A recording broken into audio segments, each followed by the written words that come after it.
Dr. Bapuji Salunke, Law College, Usmanabad, who has clubbed here all of us for the online national webinar on art of writing project proposal and research report. So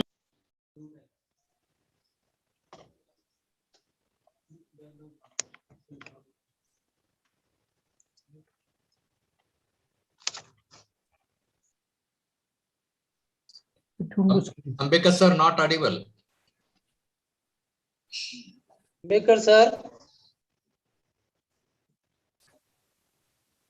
Ambedkar sir, not audible. Your voice. आवाज येत नाही. आवाज येत नाही. Sir, your voice is not audible.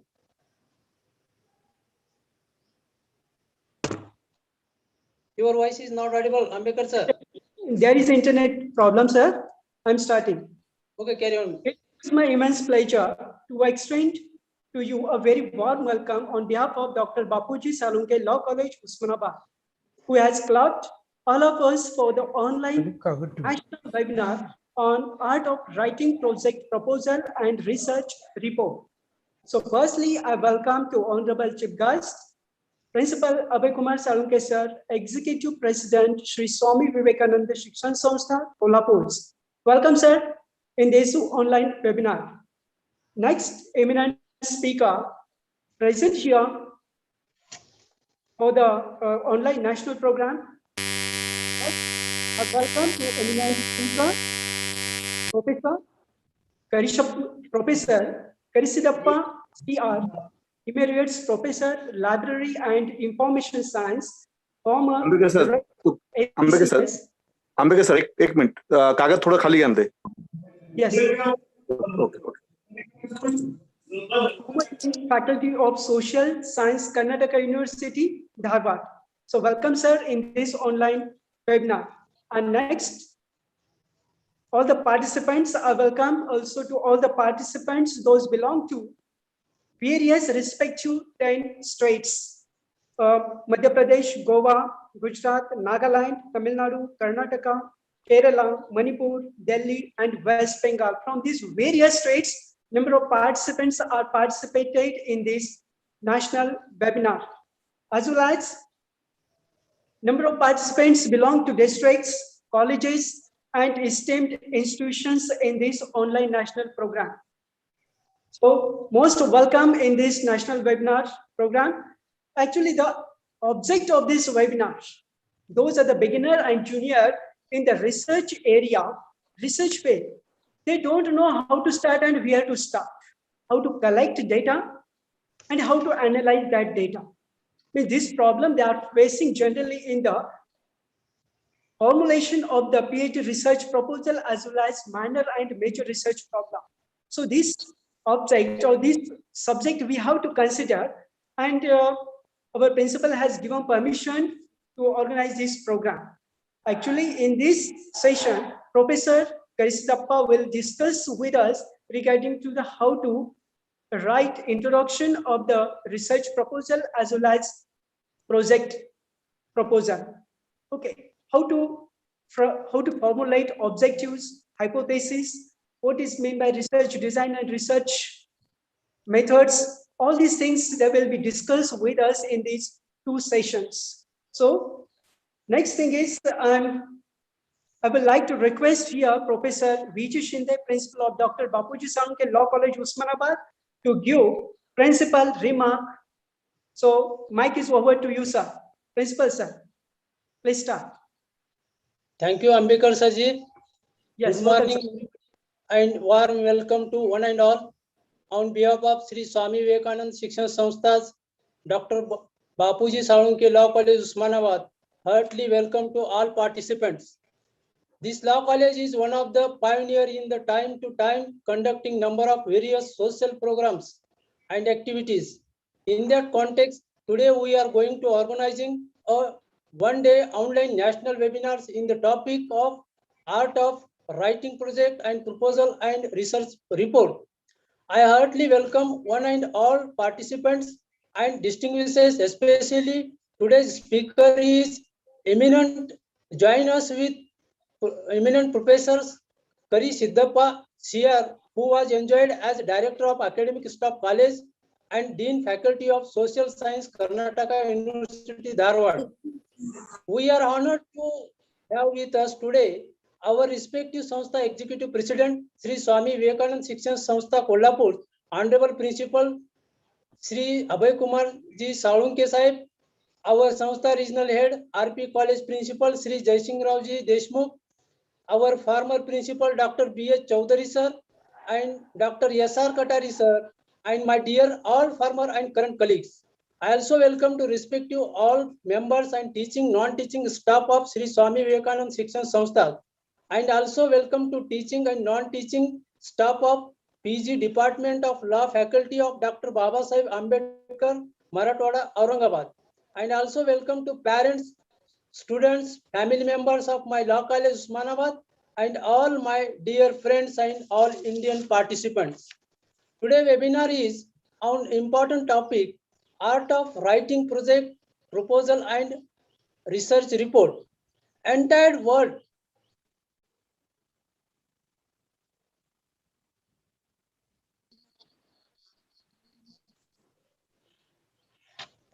world is developed because of innovative research work. Therefore, research work and research project is playing important vital role in the society, so that it is essential to do the more and more research project in all educational field, which can be useful and beneficial to improve our Indian society. Nowadays, number of research scholars writing research project and papers, but that much not useful and helpful to our the society. That is not properly implemented in the society. That is main drawback or lacuna we have seen in our the Indian system. Now this is the correct time to take the vital step for improvement society, students, academicians, and for tackle the original issues. I am always trying to compare with the USA research system and Indian research system, where I found that USA government forced to complete the research work which is basically useful for students and which is useful for the society. I think this is the biggest lacuna found in our the Indian educational system. Therefore, research project must be innovative and helpful for the development of nation. Basing upon these principles, today we are organizing this webinar, which is much meaningful, thought-provoking, and beneficial to the coming generations, students, academicians, and all faculty members, as well as Indian society, and which is also helpful in the field of educational, professional, and social science of researchers. Once again, I heartily welcome to one and all national participants. Be happy and enjoy legal life. Keep smiling, keep shining. Thank you very much, all participants. Thank you once again. Thank you very much, sir. Thank you, sir, for your kind inaugural address. Okay. Next is, I would like to request Honorable Chief Guest, Principal Abhay Kumar Salunke, sir, Executive President, Sri Swami Vivekananda Shikshan Sanstha, Kolhapur, to give your inaugural address in this online webinar. Please, sir, mic is over to you, sir. Principal Abhay Kumar Salunke, sir, please. Thank you.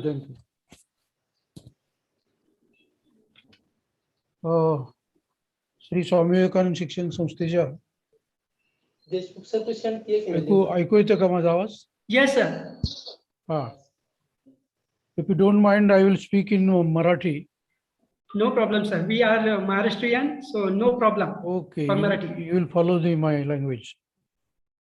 So, Shri Swami Vivekananda शिक्षण संस्थेच्या बापूजी Salunkhe law कॉलेजच्या माध्यमातून आज वेबिनारच्या निमित्तानं उपस्थित असलेले सर्व guest आणि colleague, त्या प्रत्येकाची नावं मला माहीत नाही आहेत, पण संस्थेच्या वतीनं लॉ कॉलेजच्या प्रांगणामध्ये आपणा सर्वांचं मी स्वागत करतोय. आज एका जिवंत अशा टॉपिकवरती डिस्कशन करण्याच्या भूमिकेतून आपण सर्व एकत्र वेबिनारच्या निमित्तानं एकत्र आलेलो आहोत. आपणा सर्वांचं संस्थेच्या वतीनं पुनश्च मी स्वागत करतो. आपण जो विषय निवडलेला आहे तो निश्चित सामाजिक दृष्ट्या उपयोगाचा असा आहे. Art of writing, project proposal and research report. अनेक वेळेला मी बघतो की बरीच मंडळी अभ्यास करतात, PhD करतात, सेटनेट करतात, अनेक विषय निवडतात, पण ते ग्रंथरूपानं लायब्ररीच्या माध्यमातून तिथेच धूळ खात पडलेले असतात. पण जे आपण अभ्यासांती काही डिस्कशन केल्यानंतर काही डिसिजन ला पोचलेलो असतो, त्या भूमिकेनं खरं वास्तविक जो विषय निवडलेला आहे त्याची सामाजिक बांधिलकी आपली काही असली पाहिजे आणि विषयाच्या अनुषंगानं आपलं संशोधन हे समाजाला उपयोगाचं असलं पाहिजे. आज पाहतो की हजारो PhD झालेले लोक आहेत. डिग्री मिळाली की त्यानंतर त्याच्याबद्दलचं काढलेले निष्कर्ष हे समाजाच्या उपयोगाचे आहेत का, आणि त्या दृष्टीने पुढे त्याचं संशोधन त्यांचे जे काही डिसायपल्स आहेत ते करतायत का, याचा जर विचार केला तर थोडंसं दुःख वाटल्याखेरीज राहत नाही. आणि म्हणून ज्या बापूजींनी आपल्याला सांगितलं की ज्ञान, विज्ञान आणि सुसंस्कार यासाठी शिक्षण प्रसार ही 3 शब्द त्यांनी अंगीकारले आणि आयुष्यभर विद्यार्थ्यांना ज्ञानी करण्यासाठी स्वतःचं आयुष्य त्यांनी वेचलं, स्वतःला गाडून घेतलं. एक स्वातंत्र्य सैनिक या नात्यानं त्यांनी भारत देशाची सेवा केली आणि त्यानंतर शिक्षणाची त्यांनी कास पकडली आणि शिक्षण घेतल्याशिवाय या स्वराज्याचं सुराज्य होणार नाही ही त्यांची भूमिका होती. आणि त्या भूमिकेनं त्यांनी काही दिवस रयत शिक्षण संस्थेमध्ये काम केलं आणि त्यानंतर विवेकानंद शिक्षण संस्थेची स्थापना केली. आणि ज्या विवेकानंदांनी education is the manifestation of perfection already in man हा विचार शिक्षणा संदर्भात मांडला आणि तोच शिक्षण वर्षी बापूजी साळुंखे यांनी अंगीकारला की प्रत्येक विद्यार्थ्यांच्या अंतरंगामध्ये काही सुप्त गुण असतात आणि ते साधारणतः त्याला फुंकर घालून त्याचे जे गट्स आहेत ते साधारणतः समाजोपयोगी ठरावेत या भूमिकेनं त्याच्यामधल्या गुणाची जाणीव करून देण्यासाठी शिक्षकाचा जन्म झालेला आहे. कारण शेवटी विद्यार्थ्याच्या जीवनामध्ये चांगला शिक्षक मिळणं, ज्ञानी शिक्षक मिळणं ही काळाची गरज आहे. कारण शेवटी आपल्याला माहिती आहे विवेकानंद हे का घडले, तर रामकृष्ण परमहंसांच्या सारखा त्यांना गुरु भेटला आणि त्यामुळं विवेकानंद घडले आणि जागतिक एक मानवतेचा संदेश या विवेकानंदांनी दिला. आणि तोच विचार घेऊन बापूजींनी प्रामुख्याने विद्यार्थ्यांच्या समोर ते उभे राहिले. अनेक शिक्षक, गुरुदेव, कार्यकर्त्यांना त्यांनी आपली भूमिका समजावून सांगितली की तुम्ही ज्ञानी बना आणि विज्ञान अंगीकारा आणि याच्यातून निर्माण झालेला सुसंस्कार जो आहे तो समाजापर्यंत पोहोचवण्याचं काम करा. माणसानं माणसाशी माणसासारखं वागावं हा विचार बापूजींनी विवेकानंदांच्या माध्यमातून अंगीकारला आणि त्या दृष्टीनं अनेक गुरुदेव कार्यकर्ते आज महाराष्ट्राच्या 11 जिल्ह्यामध्ये काम करत आहेत. जवळजवळ 8,000 गुरुदेव कार्यकर्ते आणि 2.5 लाख विद्यार्थी आज ज्ञानार्जन करतायत. हे ज्ञानार्जन करत असताना त्यांनी अंगीकारलेलं ज्ञान हे प्रामुख्यानं संशोधनपर असलं पाहिजे. त्या संशोधनातून स्वतःचा निर्वाह त्यांचा झालाच पाहिजे. पण त्याचबरोबर शेजारी एखादा गरीब असेल आणि आपण मात्र श्रीमंत होतोय आणि चांगल्या पद्धतीने जगतोय, हा विषमतेचा भाग न ठेवता गरिबाला सुद्धा मदत करणं, माणुसकीनं त्याला साधारणतः आपलंसं करणं ही भूमिका शिक्षणाच्या माध्यमातून आली पाहिजे. हा संस्कारक्षम समाज झाला पाहिजे. यासाठी अव्याहत बापूजींनी स्वतःला गाडून घेतलं आणि ग्रामीण भागातल्या विद्यार्थ्यांना ज्ञानी बनवण्याचा प्रयत्न केला. त्यांनी प्रामुख्यानं ग्रामीण भागामध्ये हायस्कूल्स काढली. आपली 176 हायस्कूल्स आपली ग्रामीण भागामध्ये आहेत. लॉ कॉलेजेसमध्ये एकच उस्मानाबादचं लॉ कॉलेज आपलं आहे की विद्यार्थ्यांना शिक्षक फक्त बनवायचं नाही आहे, तर इंजिनिअरिंग बनवणं, मेडिकल कॉलेजेस काढून डॉक्टर बनवणं, अशा विविध क्षेत्रामध्ये काम करण्याचा प्रयत्न बापूजींनी केला. आज या लॉ कॉलेज रामकृष्ण परमहंस हे नाव घेत असताना निश्चित त्यांनी जसे विवेकानंद घडवले तसे या लॉ कॉलेजच्या माध्यमातून अनेक विवेकानंद घडावेत आणि त्यांनी खऱ्या अर्थानं न्याय देण्याचा प्रयत्न करावा. तर मला आठवतं ज्यावेळेला नामाभिकरणाचा कार्यक्रम हा होता त्यावेळेस चौधरी सर प्राचार्य होते.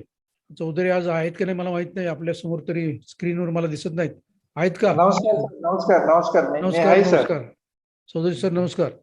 तेव्हा आपलं एकंदर स्पीच आणि आपण लॉ कॉलेजला आकार देण्याचं काम हे चौधरी साहेबांनी केलं आणि आज मराठवाडा युनिव्हर्सिटीतच नव्हे तर महाराष्ट्रात हे म्हणजे लॉ कॉलेजचं नाव बापूजी साळुंखे त्यांनी ठेवलं आणि हा बापूजींचा विचार लॉ कॉलेजच्या माध्यमातून त्यांनी अंगीकारला. प्रामाणिकपणे त्यांनी सेवा केली आणि मराठवाड्यात एक वेल नोन असं लॉ कॉलेज त्यांनी हे निर्माण केलं. निश्चित त्याचा आत्मा हा बापूजींच्या तत्वज्ञानाचा आहे आणि ते तत्वज्ञान चौधरी साहेबांनी सुद्धा स्वतःच्या आचरणामध्ये आणलं. बोले तैसा चाले त्याची वंदावी पावले या पद्धतीनं त्यांनी काम केलं. प्रामुख्यानं आत्माहूतून काम केल्यानंतर अनेक चांगले विद्यार्थी घडतात, अनेक त्यांचे विद्यार्थी जजेस झालेले आहेत, अनेक चांगल्या पद्धतीने वकिली करतायत. हा खरं वास्तविक एक विवेकानंद शिक्षण संस्थेचा एक प्लस पॉईंट आहे. आम्ही भाग्यवान आहे की अशा प्रकारचे प्राचार्य आपल्याला लाभले आणि त्याच्यातून एक वाटचाल चांगली या कॉलेजची होते आहे. तर या सेमिनारच्या माध्यमातून एक वेगळा विचार हे अभ्यासू मंडळी मांडतील आणि त्याचा निश्चित आमच्या प्राध्यापकांना आणि शिक्षकांना त्याचा उपयोग होईल अशा प्रकारचा आशावाद व्यक्त करतो. आणि जे गेस्ट आलेले आहेत त्यांना पुन्हा एकदा त्यांचं मी स्वागत करतो आणि मनपूर्वक संस्थेच्या वतीनं त्यांना धन्यवाद देतो आणि रजा घेतो. जय हिंद, जय Maharashtra. Thank you, sir. You are outstanding and remarkable inaugural address in this session. Actually, your thoughts are spreading such a knowledge throughout India. Means education is the manufacturing process for the future. Absolutely right. And we are doing this role to manufacture good and better educated people, and we are giving this service to our nations. And you have also expressed here ज्ञान विज्ञान आणि सुसंस्कार यासाठी शिक्षण प्रसार. Actually, this is the slogan is showing the Jnan, how Jnan is spreading in the world. Susanskar and science means Vijnan. So in this way, we are spreading this knowledge in the country. Okay, thank you, sir. It was very remarkable inaugural address in this session. Thank you. Next, I am requesting Dr. Madan Singh Golwal, sir. Means I would like to request Dr. Madan Singh Golwal, librarian Dr. Bapuji Salunkhe, Law College, Usmanabad, to give brief introduction of the eminent speaker, Professor C.R. Karisdappa, sir. Please, Dr. Madan Singh Golwal, mic is over to you. Please start. Thank you, Ambedkar sir. My voice is clear, sir. Please increase your voice, sir. Yeah, it is okay. It's okay. Thank you. Hello, everyone. Welcome to today's session on Art of Writing, Project Proposal and Research Report. I am very delighted and privileged to introduce to our renowned speaker, Professor C.R. Karisdappa. Professor C.R. Karisdappa is a retired professor of Department of Library and Information Science, Karnataka University, Dharwad. Professor was UGC Emeritus Professor in the year 2008 from to 2010. He also served as Director of Academic Staff College and Dean, Faculty of Social Science, Karnataka University, Dharwad. He has been associated with more than 50 universities of the country and served on several committees. Professor Karisdappa was the convener of the UGC.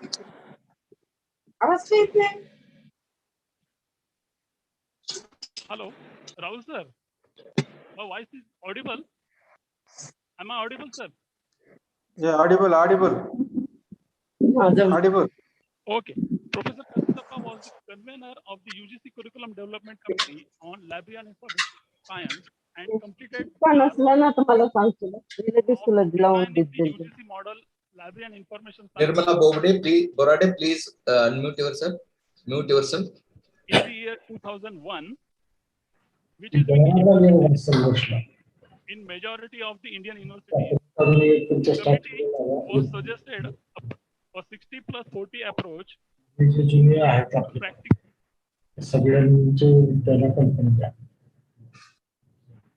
Theoretical sessions respectively. He has closely connected with IFLA alliance education in developing countries, special interest group, for which he was one of the founder member. He has delivered several keynote addresses in national and international conferences and seminars. Apart from being in UGC committee, he served as a member of NAC peer team. He was also president of Indian Library Association and Indian Association of Teachers of Library and Information Science. Recognizing his valuable contributions towards the LIS education and research, Indian Association of Teachers of Library and Information Science honored him with Motiwale National Best Teacher Award in the year 2000, and Indian Library Association awarded him with IFLA ILA PSG Kumar Lifetime Achievement Award in the year 2005. He has visited 14 countries on various academic assignments. He has also served as nominated member of working group on LIS education, research and training of the National Mission of Libraries. Professor Karsitappa is a researcher and prolific writer. He has to his credit over 260 research papers and 18 books, including 3 IFLA citations and translations. To his credit, he has total 688 citations, and his H index is 15 and I-10 index is 22. Under his guidance, 14 research scholars have been awarded PhD degree. He completed successfully three research projects, UGC, NASDAQ, and AICTE. On his superannuation, the professional friend and the well-wishers organized a national level function to honor him and presented a festive volume entitled Library and Information Science Profession.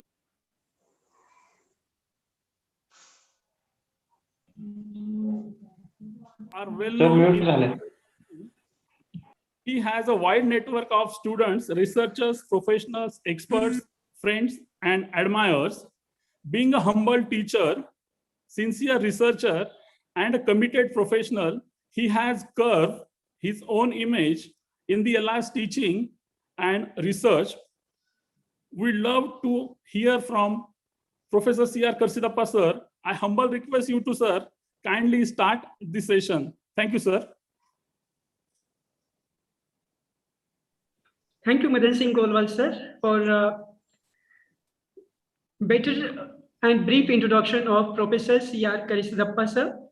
So I would like to request Professor C.R. Karsitappa to deliver you a delicious lecture on the topic of art of writing project proposal and research report in the first session. Mic is over to you, sir. Professor Thank C.R. you. Karsitappa, sir. Thank you. Thank you very much for your Welcome, kind sir. words. Good morning to all of you. Very good morning, sir. I am greatly beholden by the kind gesture of the Dr. Bapuji Salinke Law College, Usmanabad, and particularly to Principal Dr. G.V. Sindhe and the webinar coordinator, Dr. Sanjay Ambekar, and also my professional friend, Dr. Madan Singh.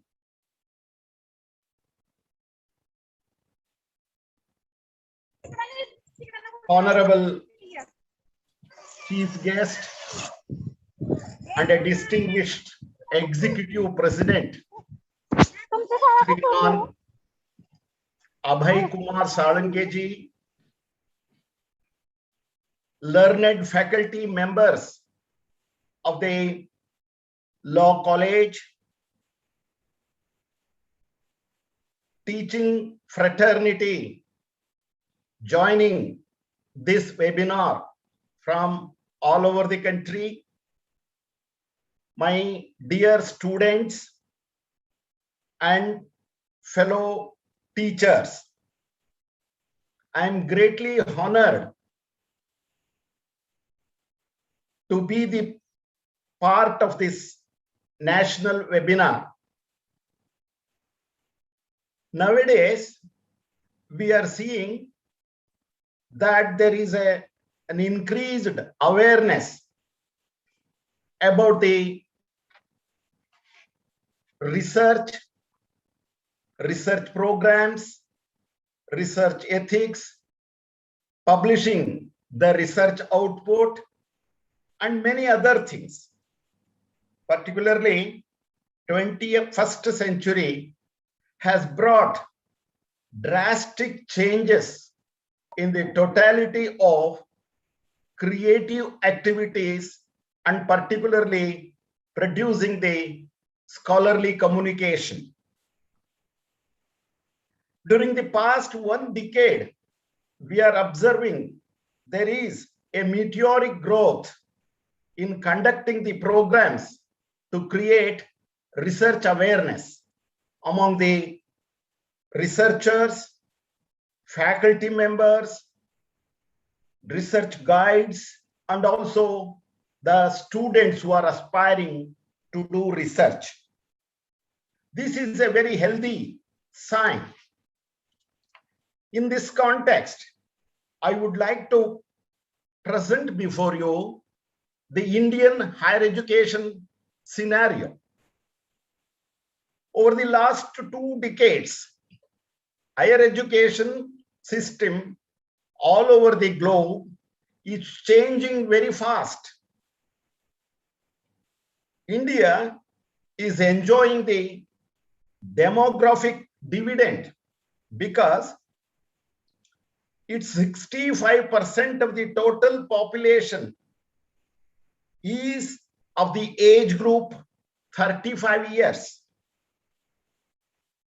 India is also boasting the large number of higher education institutions. Just going back and glancing at the higher education, before independence, we had 26 universities and 695 colleges. Since independence to this date, we have now almost over 1,000 universities and 40,000 colleges.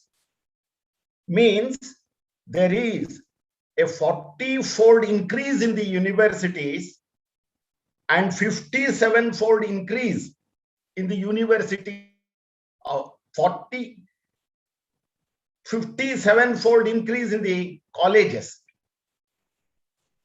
And in all, 4 million students are of the age group 18 to 23 studying in our higher educational institutions. Even then, the gross enrollment ratio of higher education in India is 25.8, which is much below the global average.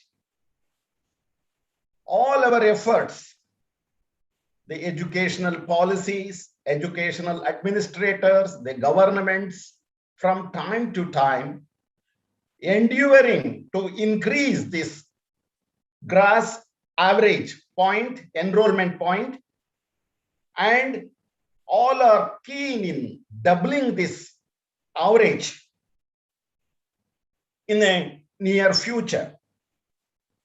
We have also seen that the technological developments have provided wonderful tools for delivering the education, particularly the quality education, to the underserved. We have seen during the COVID period, there is a drastic change in the application of technology for educational purposes. Those who are not having minimum infrastructure could develop the infrastructure to receive the education in a very systematic way. We have MOOCs programs, massive online open courses conducted through Swayam portal, study webs of active learning for young aspiring minds, which covers 10 million learners enrolled in 2,000 courses, 33 DTH channels, direct to home channels called Swayam Prabha, airing the quality education content on 24/7 mode to all the nook and corner of the country. In addition, we have a national digital library, which is a wonderful initiative by Government of India, which covers 2.5 crores of digital learning materials. Much of it is unexplored by our teaching learning community. Higher education system, it is understood that has to produce new knowledge. Our teaching learning departments should be upgraded into teaching research departments. Then only we can inculcate the good research culture among our students and our teachers, which will increase the research activities to the considerable extent. The government also sponsoring or funding several research programs and the quality research activities of the global standard. It is also giving incentives on large scale to the teaching community to undertake the research activities, particularly after the launching of new education policy 2020. MHRD has come out with very brilliant schemes and programs in research programs, sponsorship. These schemes are not only confined to the higher level of learning at PGs or in universities and very nationally recognized institutions. It is equally made available to the collegiate teachers to promote their research activities. I will be just mentioning very few who are very attractive for our college community, particularly the scheme number 1, imparting research, innovation and technology, imprint. This is for technology domain. Impactful research in social sciences, impress. This is for social sciences. Scheme for translational research in sciences, STARS. This is for fundamental sciences. Schemes for transdisciplinary research in India. Developing economy, STRIDE, which is for interdisciplinary subject fields. Schemes for promotion of academic collaboration, SPARK, is for cross-border research. In addition to that, one of the very well-known, very popular and easily accessible and available research programs are Pandit Madana Mohana Malaviya National Mission on Teachers and Teaching. Pandit Madana Mohana Malaviya National Mission on Teachers and Teaching. Here, any college teacher can have the research programs on teaching methods, teaching techniques, curriculum design, evaluation techniques, or any sort of thing that is related to teaching. From the very beginning, it has been seen that linking the institutions with the industry so as to nurture the talent that is brought out by the colleges and the other institutions is there. And it is given much more wider scope to increase that, to recognize the young talents. In addition to that, we have always been threatened. The academic world is always been threatened. Particularly the NAC is so seriously assessing and accrediting our educational institution and giving us the grade, which helps in turn to get large-scale research programs to our institution. Particularly the new assessment methodology of NAC has a very hidden points under the 7 specified criteria. Those points are to be properly noticed by our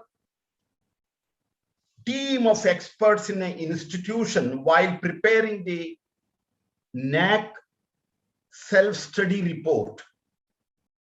So those points I will be just mentioning to signify how research activity is going to help the college to get a better grade. And those things are innovation ecosystem. How far the colleges have encouraged the teaching community and young and budding talent, the students community, in inculcating the research culture, and how that research culture is nurtured in the form of incubation centers, startups, and research parks. It is not necessary that colleges should have all these things. They can get tagged with those institutions where they can send their teaching staff and the talented students and give them the skills and the techniques that are required, or a kind of a training program which can enhance the research talent of the college products. So this way, we have great support from the country, from the government, in the form of National Innovation Mission, Atal Innovation Mission, Atal Tinkering Laboratories. All these things are encouraging the teachers to get into the research activity, to develop the talent of conducting the research, which is need-based, which is a societal requirement. And in addition to this, alumni plays a significant role. Those colleges which get engaged the alumni in their teaching learning programs, in their teaching research programs, and in their placement programs get lot of recognition. And also to maintain the institutional social responsibility, where again the research output of the teachers and the knowledge acquired through their research and sharing with the society are all the points to be noted here. And to maintain the institution's distinctiveness, this distinctiveness have to be properly documented with lot of evidences and justifications. I am not saying that all the college students should be promoted like this. There are certain sparks, and those sparks should be nurtured and taken to such places, and the college distinctiveness, whether it is the sports field or in the art and culture or in academic progress or in any other social activities which helps the society on a large scale. All these things underlines the research, emphasis on research, and a proper support to research to make the things more clear, more brighter. So that is why from the beginning, UGC or any other regulatory body supporting the collegiate education to go for research activities by enhancing scholarships, fellowships, and the major and minor projects of the UGC are very popular, and it should be further explored so that many things can be considered at the time of NAC assessment or accreditation or university or institutions ranking, or at the time of academic and administrative auditing, or at the time of awarding and rewarding the talented teachers and students. So this all accounts for the progress of the college, distinctiveness of the college. Apart from our teaching and learning, if we give emphasis for research, that adds a grandeur to the institution and to the academic community. With this background, let me come to the actual topic of the presentation today, that is research proposal. What is that? Why is that? And how is that? All these activities which I have just mentioned requires a kind of a plan, a proposal, a layout, a roadmap. Means unless you have this, you will not be able to move further in the research program. And that is going to be a basic requirement in the research activity, particularly at the academic institutions. It is a well laid out plan of the research work. It's a roadmap, a tentatively prepared to get into the research. It avoids a lot of problems that are going to be cropped up later, or it avoids the wasteful of time or wastage of time unnecessarily. It provides more efficient, problem-free research study. And researchers are specifying in this proposal what they are going to do, how they are going to do, and what are all the things that they are using to solve the research problem. So this provides, this proposal, a basic base, it becomes a basis for discussing the strengths and weaknesses of the project that is proposed. So researcher and the research proposal is like a builder and a set of plans. Unless plans are given or that blueprint is given by the concerned, the builder cannot build the institution or not a building. So that way, we have to have a preliminary roadmap to start with the research program. These days, what I am facing, or others like me as research guides or research experts or evaluators, is that the younger generation expressing or their resentment towards preparing the plan early without going to the research, how we can plan the or lay out the things. This is their idea. But we have to convince them that this is going to help as a vehicle for arguing the case for research. It's going to demonstrate the capability and capacity of the researcher. It is with this plan we can explain what are the successful ways of completion of the research. So this way, the value of research proposal is gaining momentum every day. What are the purposes of preparing the research proposal? First of all, in an educational institution, in an academic environment, to do research, a researcher has to have a guide, a mentor or a supervisor or an advisor, like many universities call in many designations.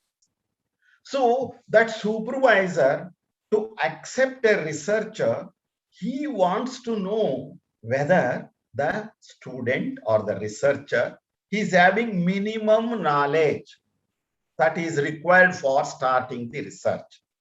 That is, whether he has a good understanding of the subject in which he is proposing, whether he has got any idea of some basic theories in that subject, say physics.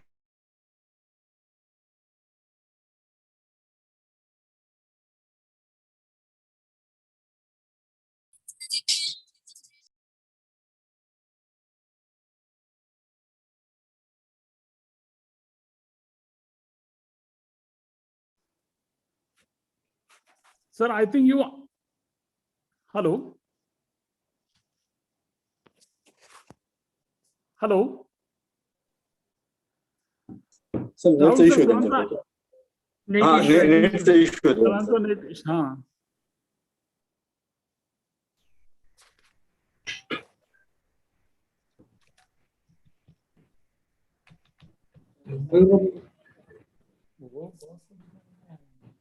Maybe net problem.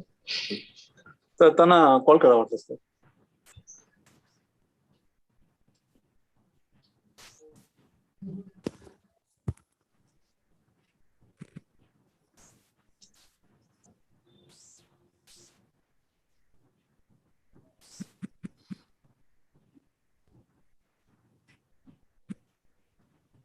Sir को phone आया वो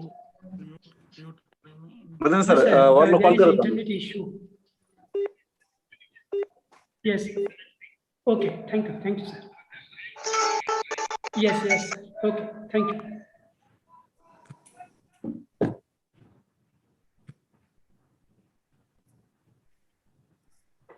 Ambedkar sir लावलाय का phone? सरांचा phone busy येतोय. हो झाला phone झाला सर जॉईन होत आहेत. So dear participant, there is an internet issue from the side of Professor C.R. Karisapada sir. They will shortly join in the session.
Same ID से घर से भी ज्वाइन करें।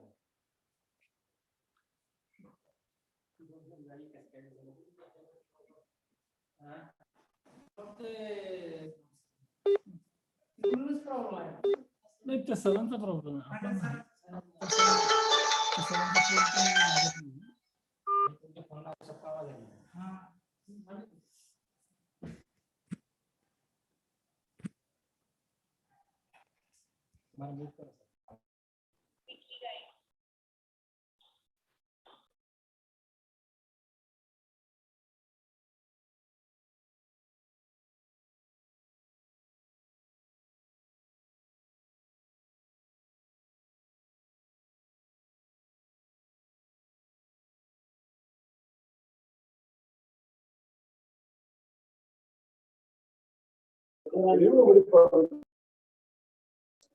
हा आमके सर काय अडचण आली का क्लिअर झाली का आंबेडकर सर काय अडचण आली का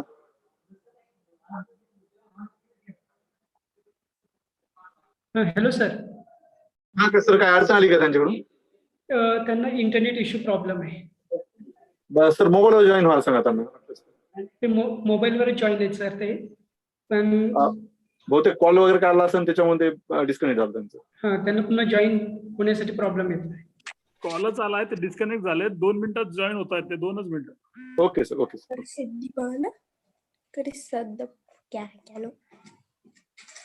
ओके सर नहीं वो सर जब आएंगे तो जब इंग्लिश में रहेंगे ना, और ये सर सर पापा अक्सर English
Okay, you can start, sir. I was telling that there are so many purposes of research proposal. Is it all right? Yes, all the participant, Professor Karisapal's voice is audible. Yeah, it is audible. Okay, thank you. They are not joining in a proper channel. So they have called me, and on this call, they will deliver a lecture. Okay. Yeah. Okay, thank you, sir.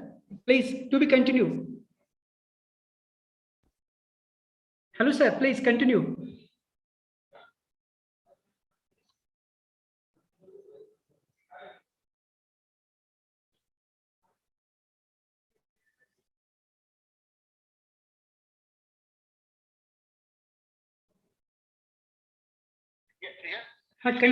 Continue your lecture, sir. Shall I? Yes, your voice is audible, sir. Research guide, I was telling, is expecting something from the researcher about the prior knowledge of his subject and the methods and the basic this one.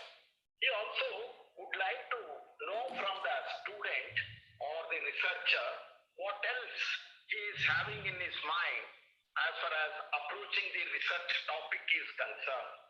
So for that purpose, it is necessary to write up or prepare a write-up called research proposal. Another important thing is that there are so many research organizations which are employing the researchers to conduct the research. There are organizations like IGRD or Center for Multidisciplinary Research or institutions for development studies, or there are even our national organizations have so many research programs, and they will be employing the researchers to conduct the research. So there also, to show your capability and capacity and the proficiency in the working of the research, you have to prepare project or a proposal. That is very much important, and this proposal should always highlight the your competence in stating the aims and objectives, and your own testimonials which can support your ability or expertise in the field. All these things will get a good recognition to get into the research by the employer. Another important thing to prepare the research proposal is to seek the financial support from the national and international organizations, even local and regional organizations also. So there are so many research programs by various organizations which ask for the proposals, and that proposal should be very thoughtfully prepared. Thoughtfully in the sense, you should be able to assure them that this research is going to make the difference when compared to the other research programs that are there or that have been already conducted. How the research is going to help the society or any field of activity. These things should be assured to them. Any funding agency will always accept these research proposals, and they will be referring it to the experts, and the experts will be evaluating.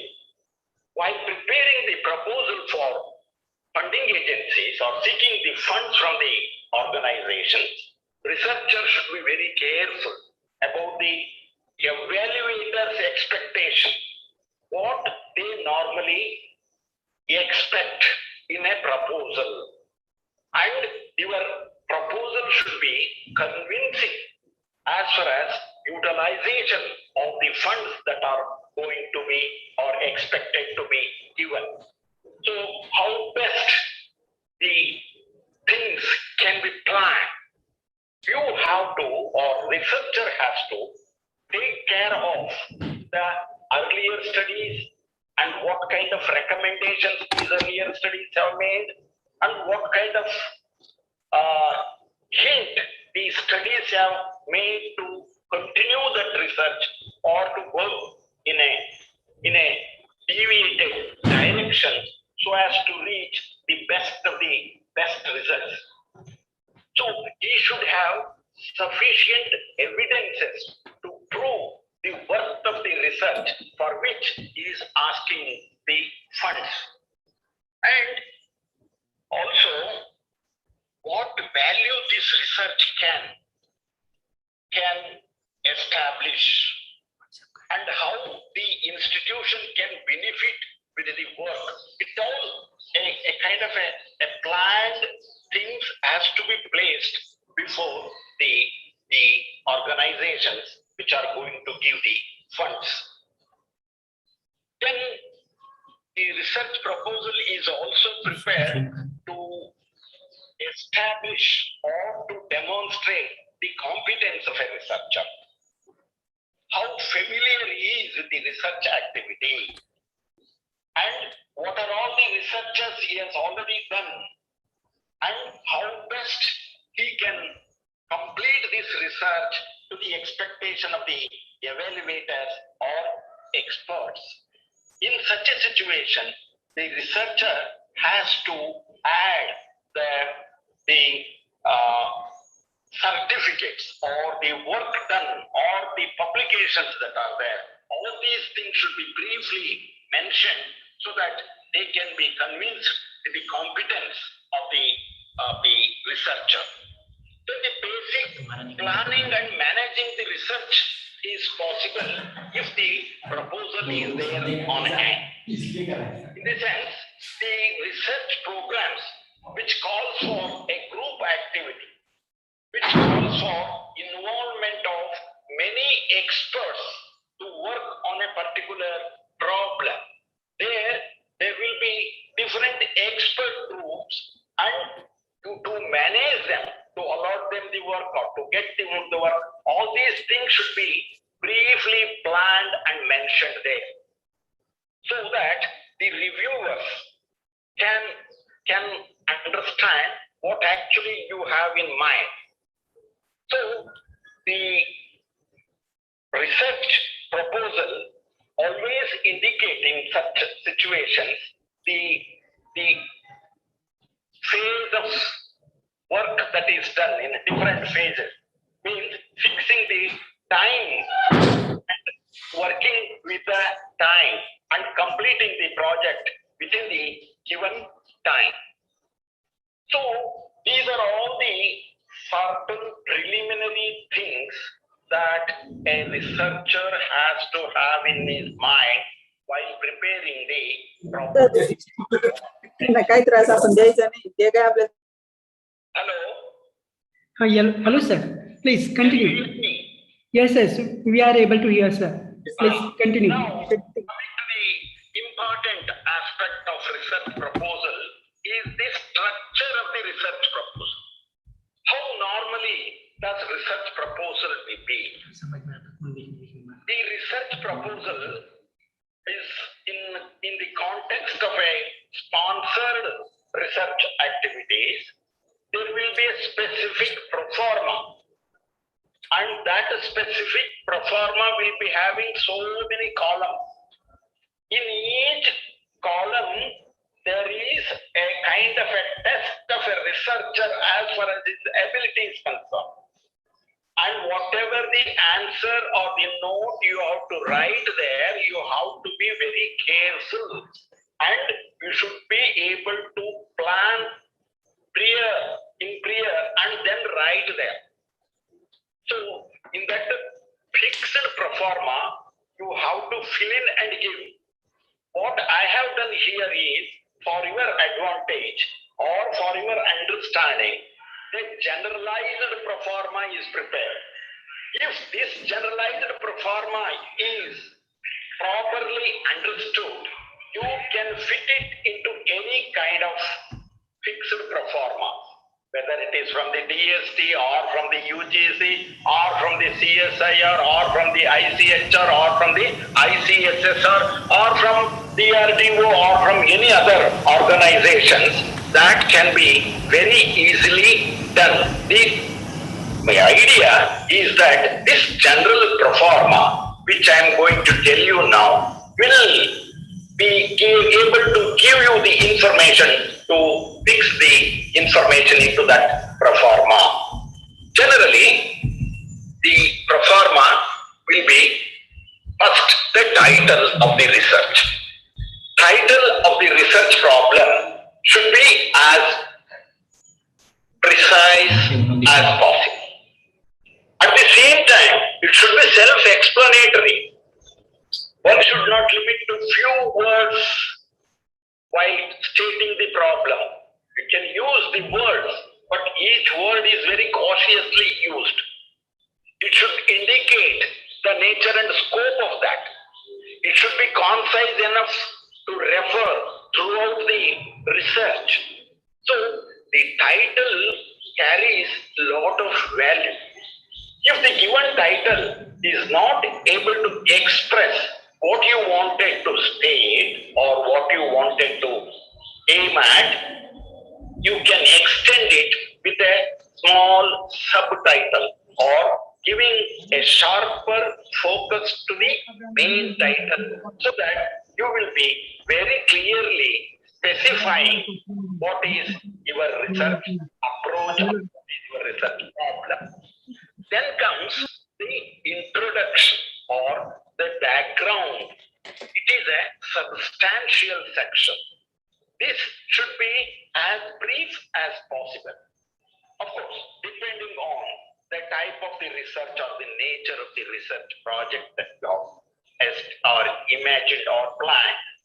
So in the case of a major project, in the case of a group activities, research with a groups or different experts, it should be a page to a second, third page or 4 pages. That's all. So it is a substantial section which should give the descriptive background of the total study that you are making. Then some historical perspective, who has initiated it and what source has clicked your that idea of that research problem, and who have done in that field of activity, who are very, very pointing to the proper direction to undertake that research project. And it should also be very appealing, and it should awaken the interest in making the case for a research,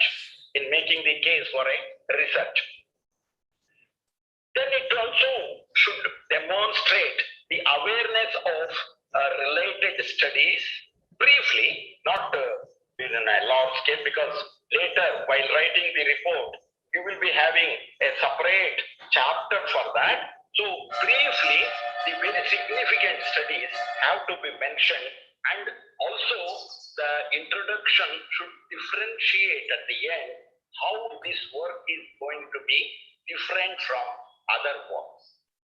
So after the introduction, the next stage is the statement of aims and objectives. What are the aims and objectives of your study? These objectives should be succinctly stated. Each word used in the objective should have a weightage, should convey proper meaning, and it should be pregnant with meaning. So it is a very difficult task to write the objectives at once or on our own in the beginning stage.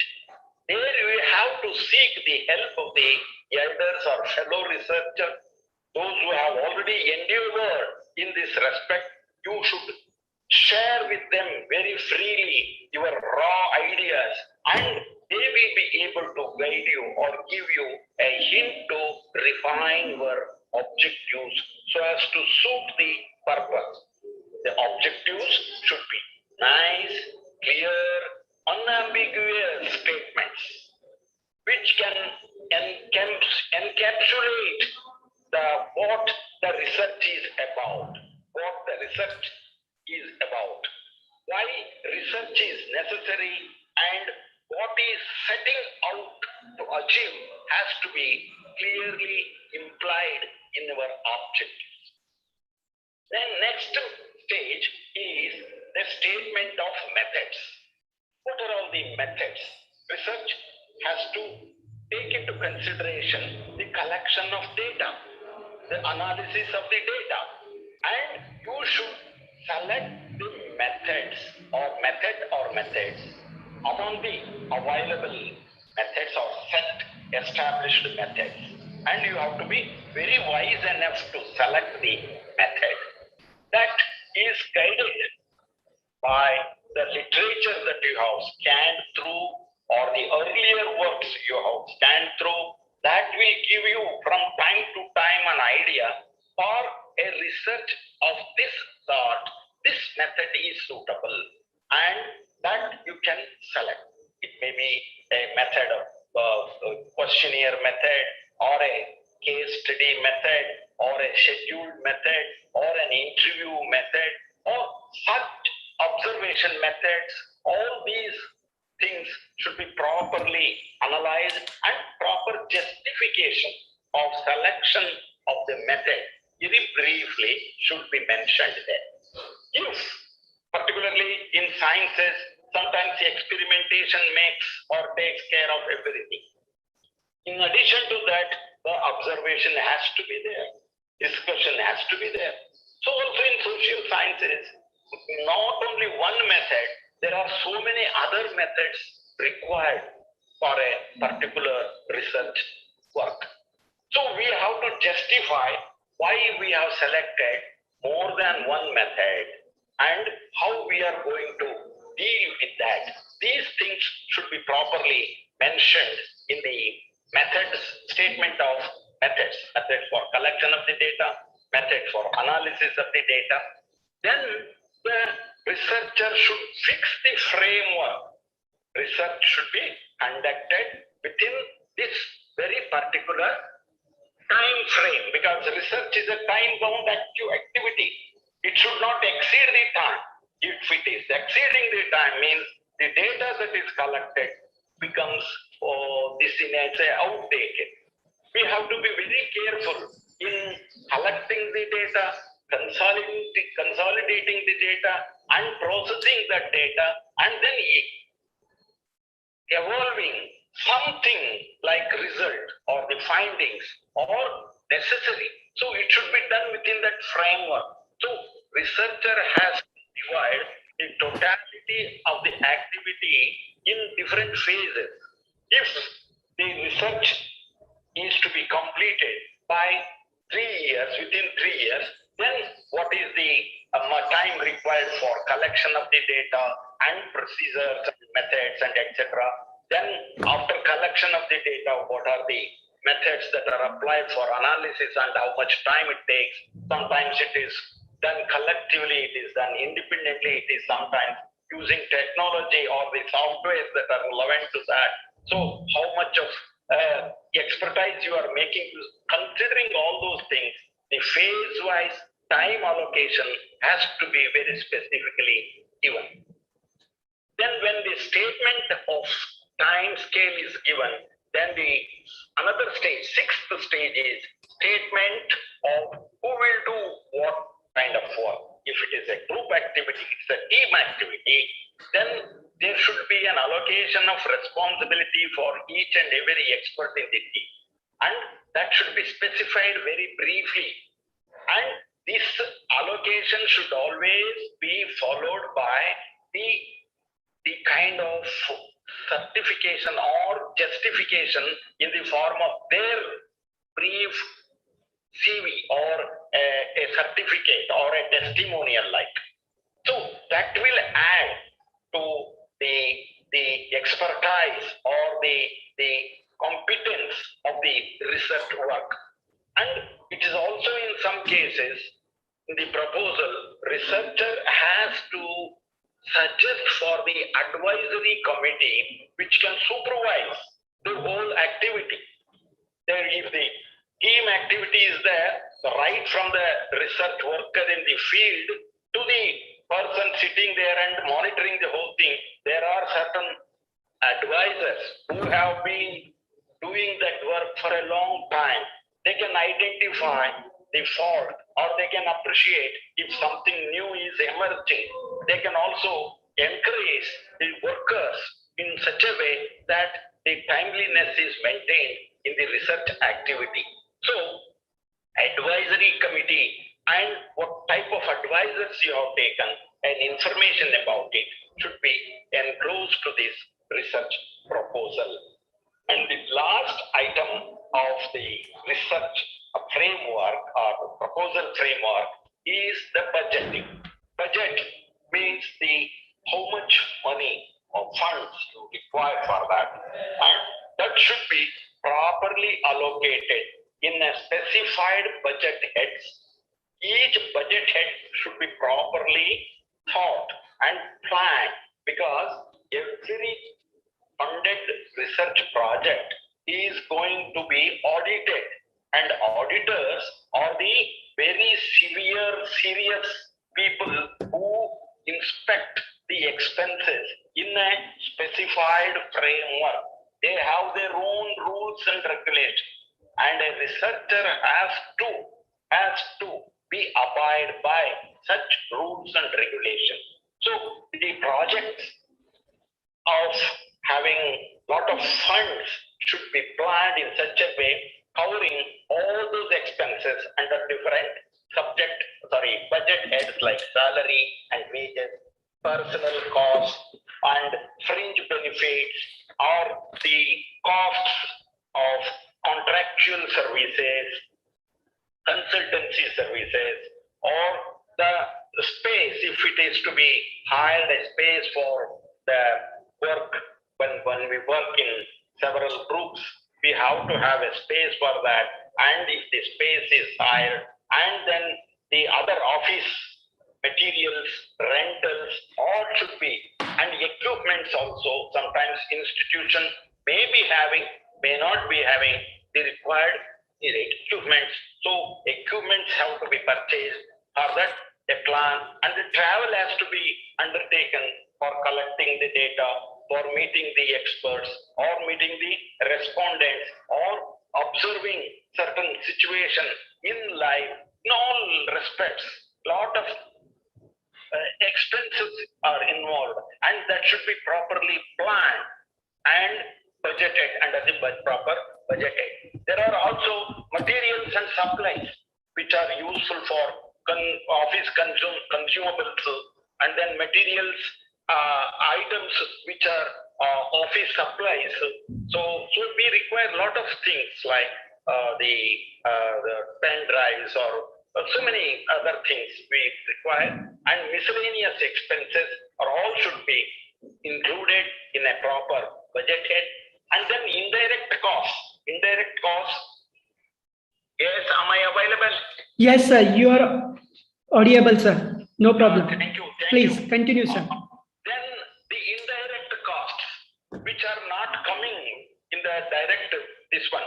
So indirect costs of freight charges, or the services charges, or library services. Sometimes the information is nowadays so costly, and if it is not available, it has to be brought from somewhere, and it is costing. All those things should be properly predicted, and those costs are to be included in such a situation. And then at the end, there should be a budget summary, an abstract. It is not only explaining under each budget head, but also a comprehensive abstract of the whole fund and its allocation for different purposes should be enclosed for that. That is how the funding agencies normally want. Even the university also, or any research sponsoring body. Now, with this, what I have observed and what our friends, researchers have to know is some of the common mistakes in the proposal. There will be a lot of disappointment with our young researchers who have sought for research help or research funds or submitted their research proposal for various research programs, I know. And what are the normal mistakes one is committing is that not providing proper context to the hypothesis that you have formulated. Whatever you have assumed to prove, that assumption or the tentative generalization which you have stated to prove it later, that context should be properly given. Why you have formulated that hypothesis, in what context you have, what is the justification for that? Many are not giving that kind of thing, failing to limit the scope and limitations. Any project should always mention the scope and limitations. It should be always limited in terms of space, in terms of group of users or you are surveying, or the clients you are surveying or interacting, or in terms of say many time, or in terms of institutions, in terms of various objects, etc., or resources. So there should be a clear-cut mention of scope and limitations. Then that is sometimes missing in the proposal. Not citing the landmark studies. As I said, the original studies, which are very much essential, or which are going to give a hint of your competence. Such studies are not mentioned in the proposal. That is going to be a very disturbing thing. Then plagiarism test. See, we are citing certain statements to support our write-up or our statements. But those statements which we are citing should be given a reference. And we are not sometimes doing that. And sometimes we just cut and paste and keep silent, thinking that nobody will notice it. This is going to be a glaring mistake as far as proposal writing is concerned. And the incorrect references. While giving the references at the end of the proposal means what are all the at least 5 to 10 good references you have to mention. And if you are not giving they give the title, they give the author, all right. But year is missing, or volume number of the journal is missing, or issue number of the journal, or the page number of the journal, or some kind of haphazard way of doing the citation is a big mistake that a researcher is committing. And the inability to develop a coherent and persuasive argument as far as why of the research or that he is proposing, that is not justified properly.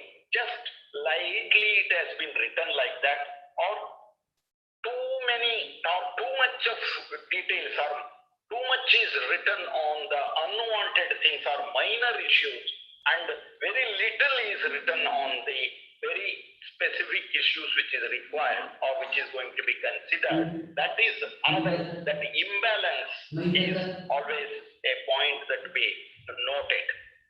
Then using certain kind of redundant words or words which have no currency at all, or sometimes using such bombastic words to make a kind of a show off, those things have no value in the research proposal. And that is inappropriate length of the proposal. See, we are writing a proposal for the approval of the permission to do research or funds to do research. So we have to write it in a very limited way. Normally normally a minor research project will be 15 to 20 pages. Major research project may extend to another 5 pages. And a teamwork which consisting of lot of people and which requires little more time than the required time, then we can go for lot of justification and all that, and the enclosures will be more. So that will be limited to 35 to 40 pages, that's all, and not beyond that. We are writing the proposal for the evaluators who are evaluating our competency, our skill, our expertise. So then another mistake that commonly found in the proposals are the not adhering to the institution's guidelines. Every institution, for that matter, which supports the research, either by way of academic studies or exclusive on research or for research degrees, that is having its own guidelines. Universities are always having that guidelines. That's a basic thing required. Any institution for that matter.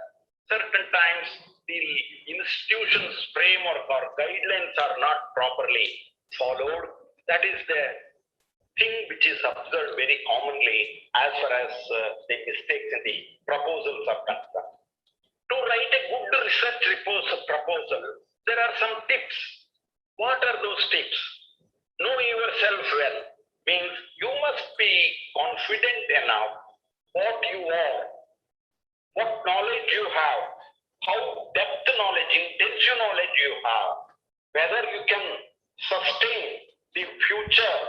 Means in the process of research, lot of turns will come, lot of problems will arise. To face that, are you ready? And are you aware of such problems faced by others? See, that you should always work on or play with your strengths rather than playing with the weaknesses. Don't assume that you do not know or do not understand anything. Work, search, and research, you will be able to get an idea of that.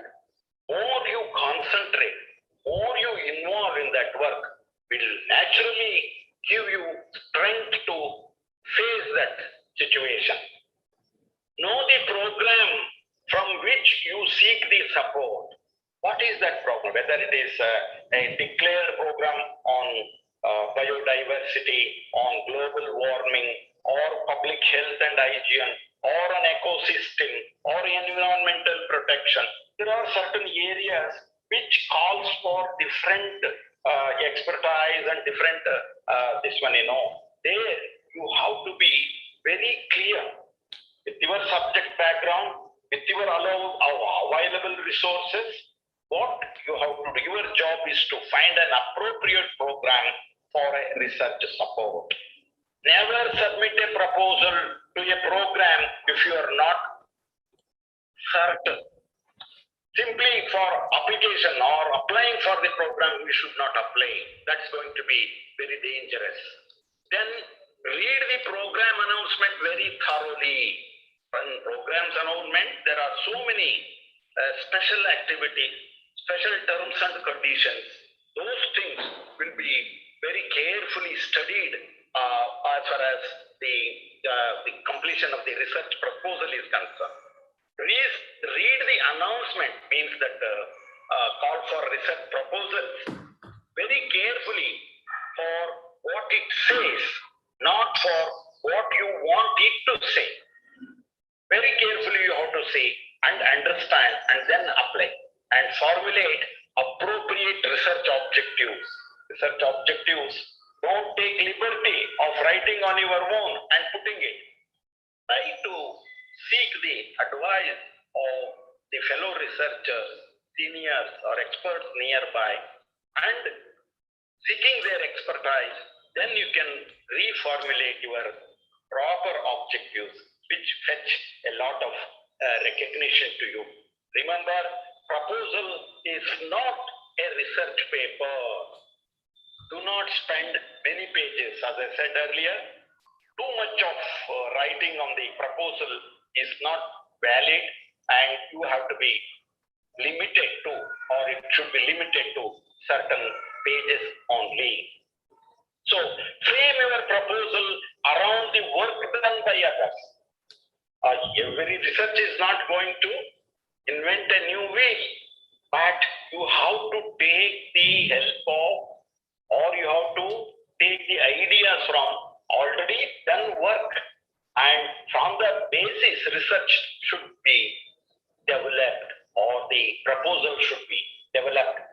Include the references of such works which are very near to you and which you consider as fundamental.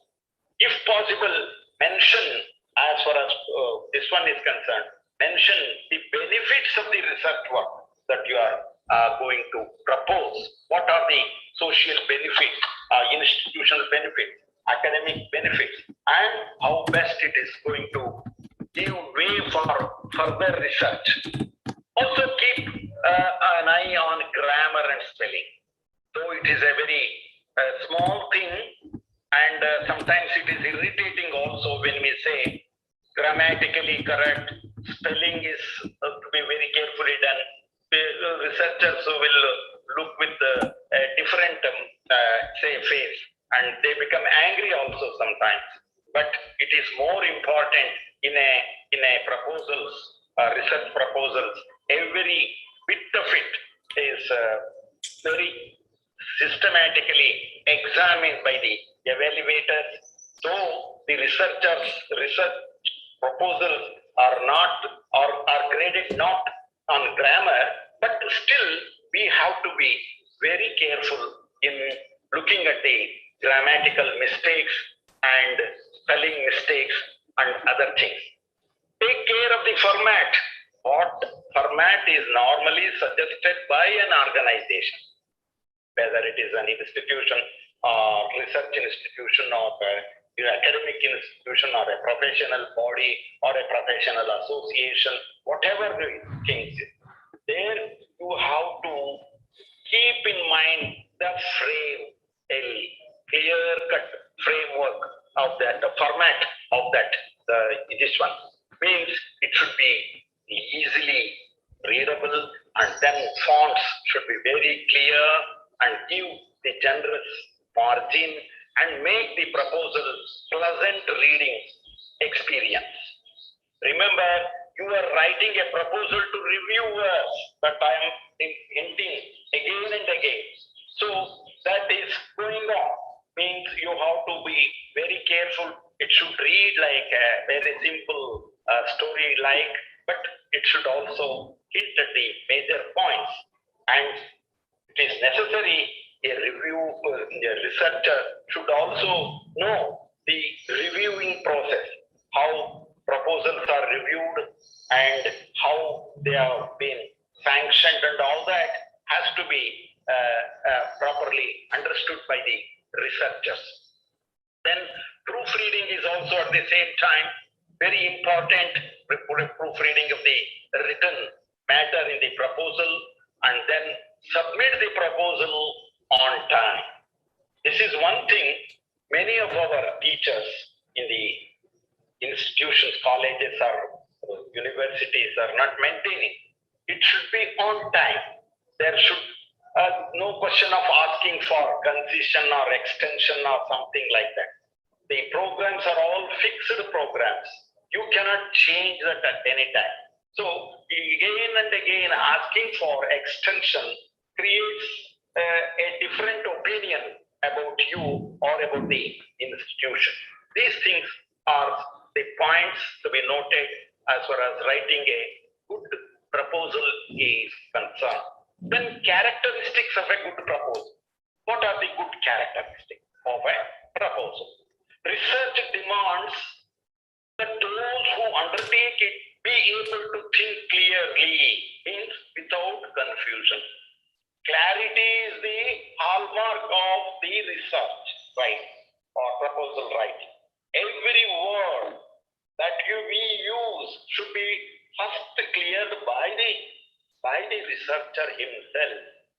Research proposal be a straightforward document highlighting those points which help in understanding the problem and proposed solutions.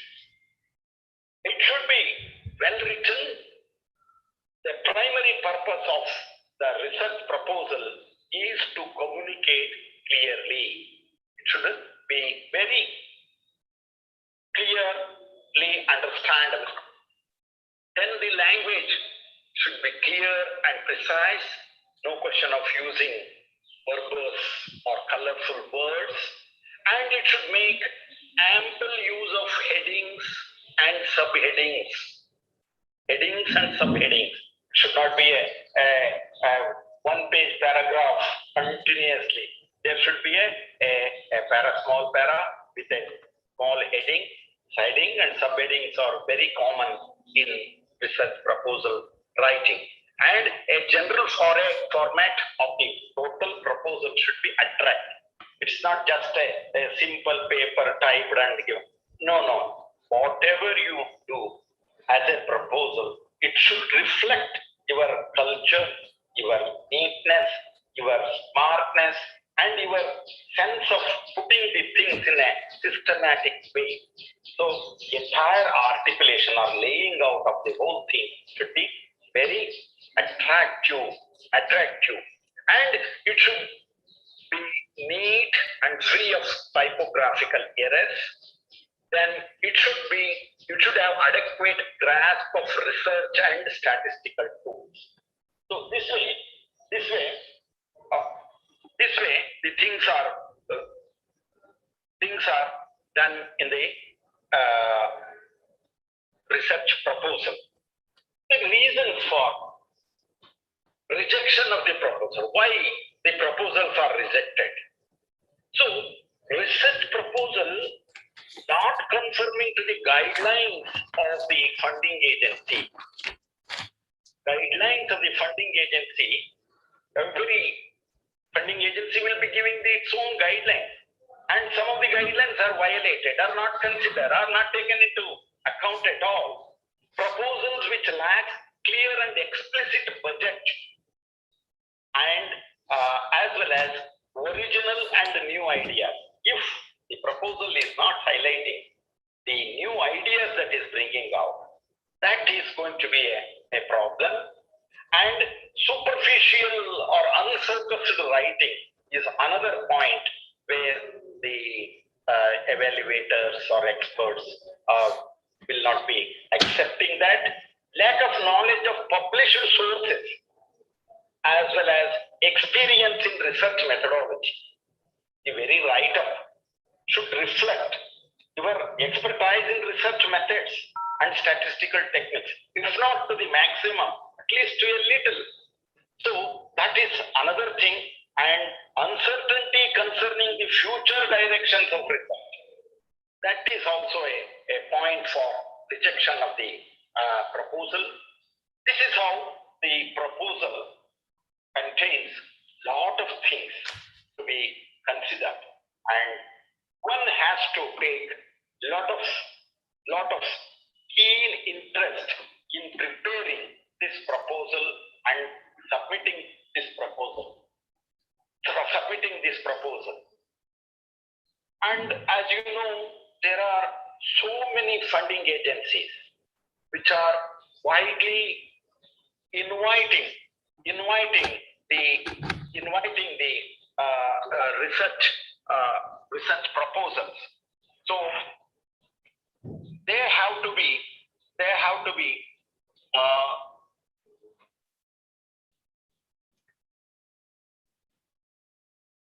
a great will be giving a very clear-cut picture of what they want and what they need, etc. And looking into those websites, we can find out the suitable agency and ask for research. There are feelings in our young researchers that the UGC, ICSSR, RICMR, DST, CSIR, all these things are not considering us, are not caring for us. See, you have enough of provision to submit your proposals in your own areas where Local governments are also in need of some research work to be conducted. Jilla Parishad, Jilla Panchayats, or the corporations, or some social agencies are also requested. Business and trade and some of the professional NGOs are also in need of research, and you can easily float your research proposals to all those funding agencies so that something can be made possible and one can get the research programs continuously.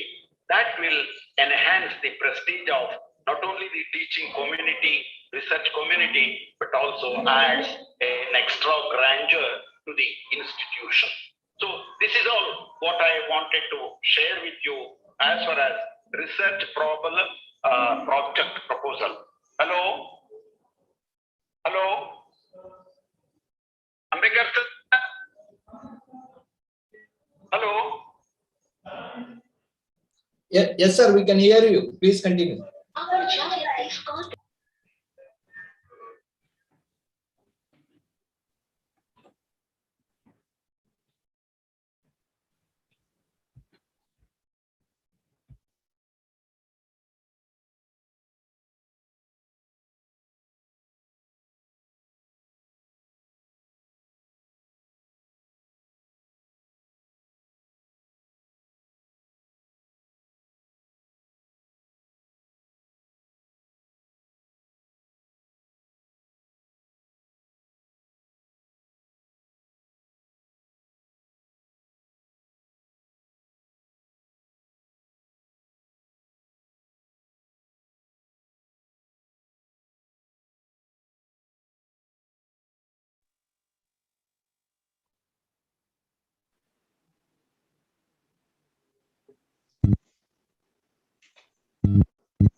काय झालं sir discontinue व्हायला नको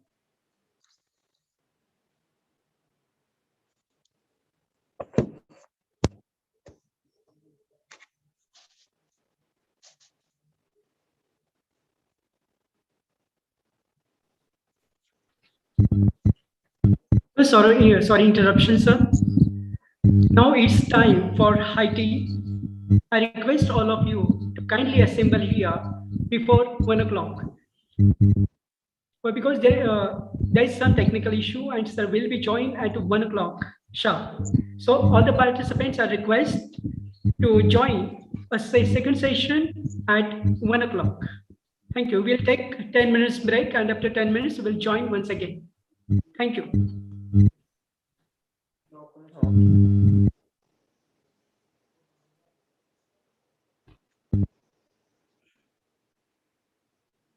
live करायचं कसं आहे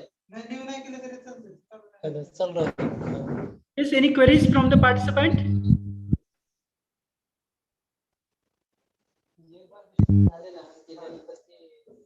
येत ना sir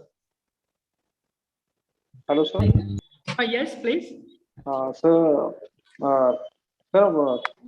Hello, sir. Am I Hello. audible, sir? Hello, sir. Yes, Sir, you are sir, audible, please. sir. Please. Sir, research design बद्दल थोडं सांगितलं sir. Yes. Hello, sir. Hello, Okay, sir. research design पासून पुढे सांगायला पाहिजे का? हाँ जी sir. Yes, I'll request to the The difference yes, between commission person. difference between research design and research methods बद्दल सांगितलं थोडंसं brief मध्ये तर. Research method and research design. Okay, हाँ. these 2 points. आप नेक्स्ट सेशन के बाद क्वेश्चन आंसर में पूछ सकते हैं. जी sir, thank you sir. Okay, या जी सर.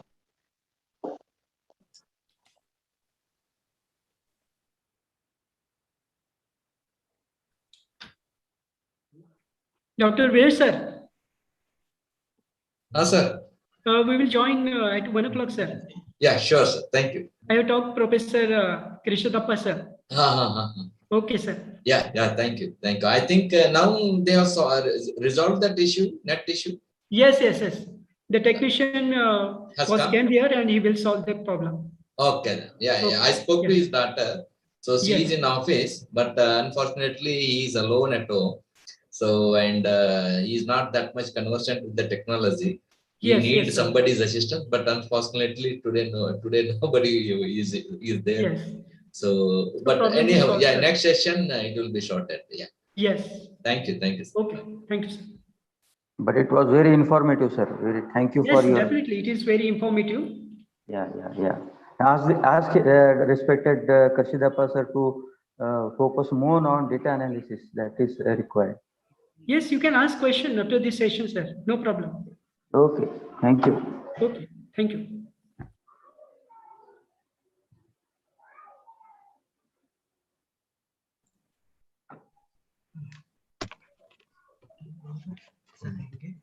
ಈಗಿನ 10 ನಿಮಿಷ ಟೈಮ್ ಐತಿ.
Good afternoon, respected Kashidappa sir. Now you are visible.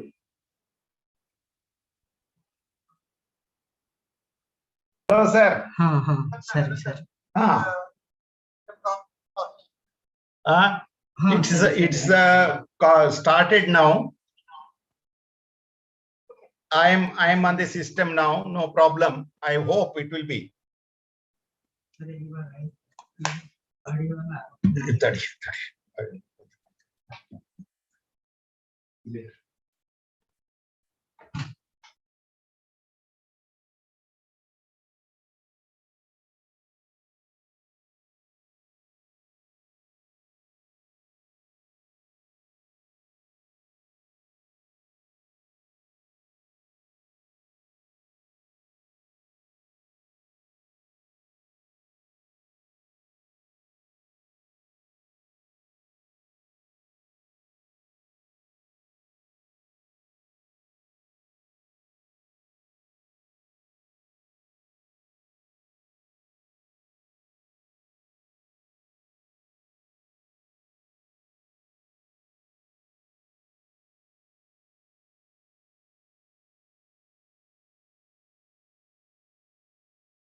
नहीं तुमने जो जार लगा के गया था बाकी पानी नहीं डाला। संख्या है बाकी पानी नहीं डाला। कभी काल कोई डालता था।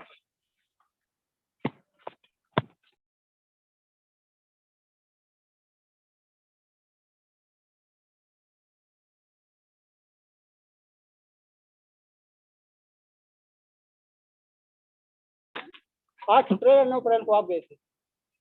8 या 9 में।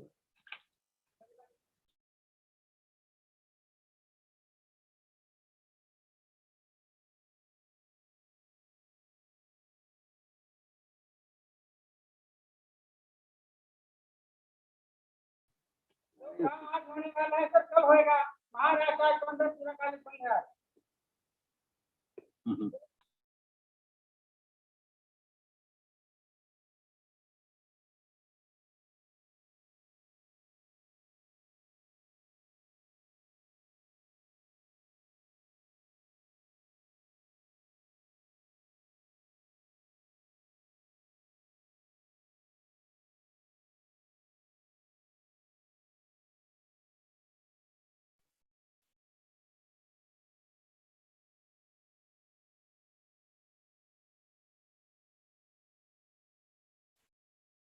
Good afternoon, sir. Hello.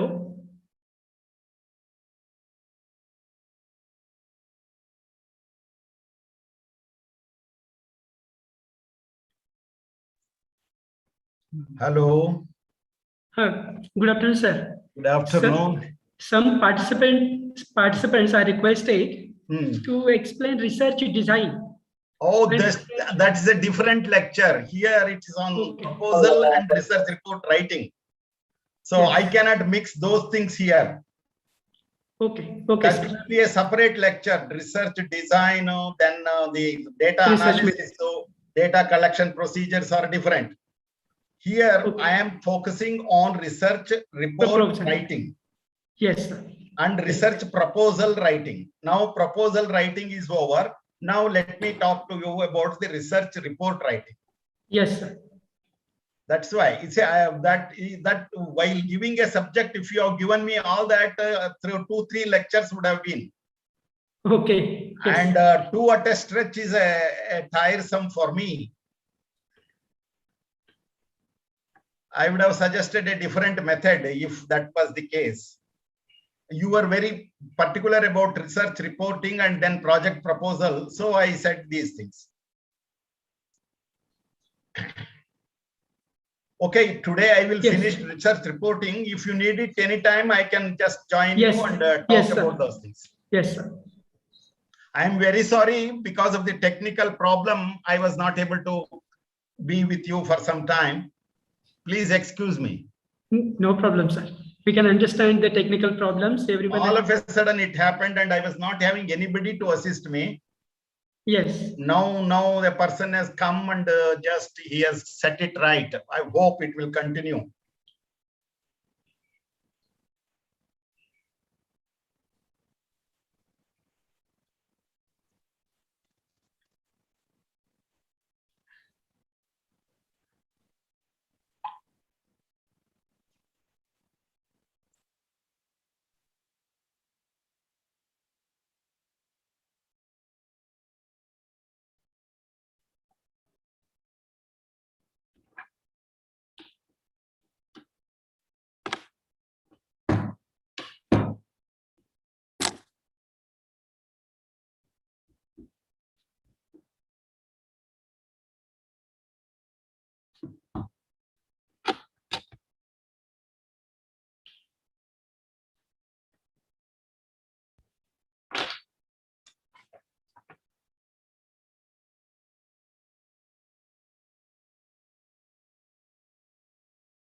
Shall we start, sir?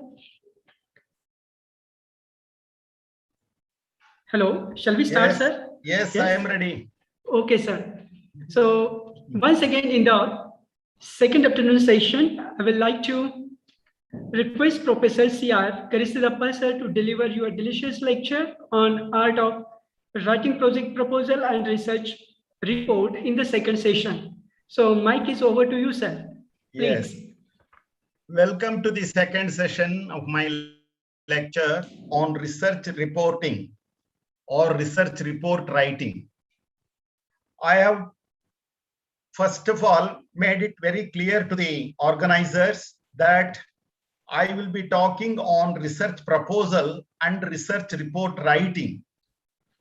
Now I can understand your request for research design and to compare the research design with the research proposal. They are two different things, and that requires a separate time to deal with. I am always available for any kind of programs like that. I am not canvassing that I should be there, but to clarify your problem regarding research design and research proposal, I will be available. You can contact me. In the present session, I will be concentrating more on research report writing. Project proposal is given in the beginning, and that is subjected to change as the research progress. So in the process of research, lot of things that are stated in the project proposal needs to be modified. And the end thing, when the research work is over, means all collection of data is over and analysis of data is over, researcher is in the obligation of providing a consolidated report. That consolidated report is the outcome of his research, which is going to be a solution for the problem he has undertaken. And it has to be conveyed.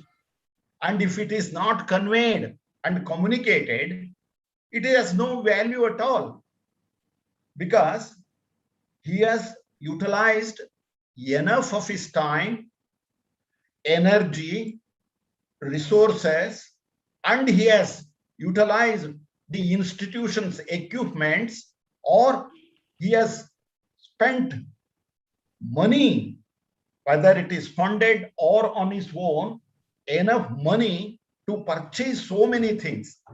So when such a huge amount of infrastructure is spent, it is an obligation on the part of the researcher to submit the report. That may be as a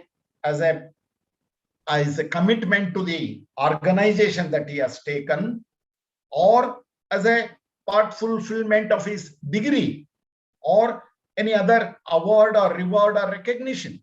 So research report is the ultimate work of the researcher. And you know, there are so many ways of or forms of research reporting. Research report, thesis, dissertation, journal article, academic text, conference papers, workshop manual, or some of the other major forms of scholarly communication. We have to be very careful in knowing the distinction of all these academic writings. There are a lot of difference and ways of and methods of writing these kinds of things, particularly theses and dissertations. Thesis is an output or a write-up written and submitted for the award of a higher degree. Dissertation is a part fulfillment of a particular PG program or any higher educational program. So in the universities, you find this distinction. we say PG dissertations, PhD theses. In many universities abroad, there is no distinction as such, dissertation and thesis. Now, my focus is to write a thesis. What are the important features that we should know as far as writing the PhD thesis is concerned, or any research report is concerned, any research work report is concerned. So, looking at the scenario, what we find is the younger generation is giving very less importance or seriousness to write this thesis, because they think that collection of the data, analysis of the data, and reporting that data or finding or listing out the findings and suggesting is the thing over, and that is submitted, and they get the proper degrees and keep quiet. But anything we do in the research should be so systematic, and it should be useful to the future generation. That one has to keep in mind while writing the thesis or a research report. Of course, the contents of theses and dissertations and any other reports varies slightly here and there according to the nature of the institution or the rules and regulations of the institution, or according to the nature of the problem that is approached. So, research worker has to think very seriously about this writing activity. Research report writing, as M.H. Gopal was very clearly stated, requires a considerable thought, effort, patience, skill, and penetration, and an overall approach to the problem of data analysis, as well as the firm control over the language and greater objectivity. This is a combination of all these factors which requires for a good thesis writing or report writing. It is estimated by the scholars all over that 25 to 30% of the budgeted time is spent on writing. Writing is not an easy thing, but it takes its own time. So it is estimated that 1/3 of the total research budgeted time is required for report writing. What is this report writing?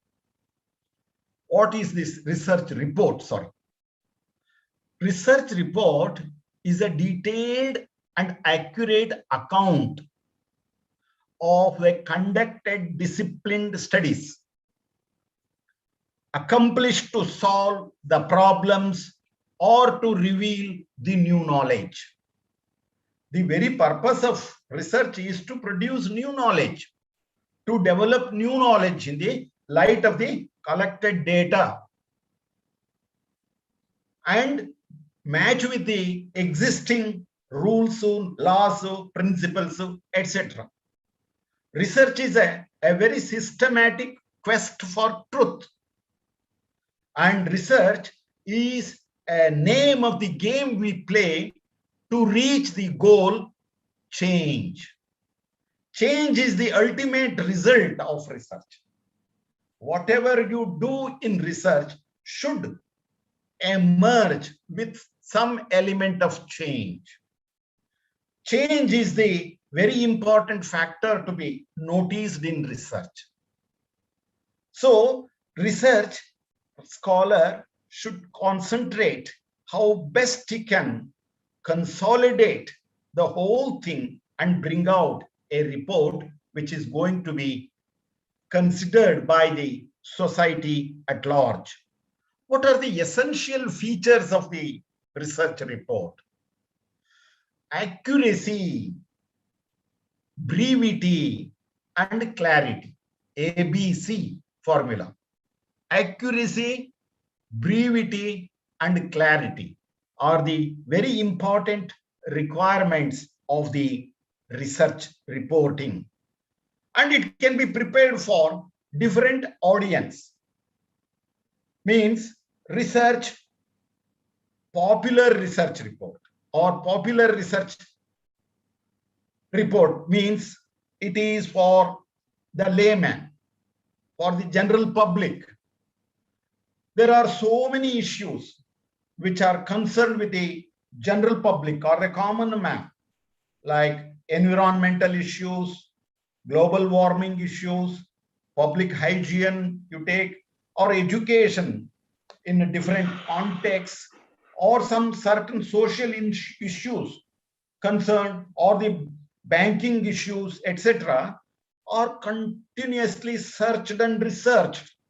And they have to be reported in such a way that even a common man can understand that. And the reporting is pitched to the level of the common man and written in such a way it is followed easily. And there are reports which are specifically focused for the administrators or the sponsors of the research program or that community which supports the research activity, which has specifically invited the researcher to do that and come out with proper solutions and other kinds of methodologies or approaches.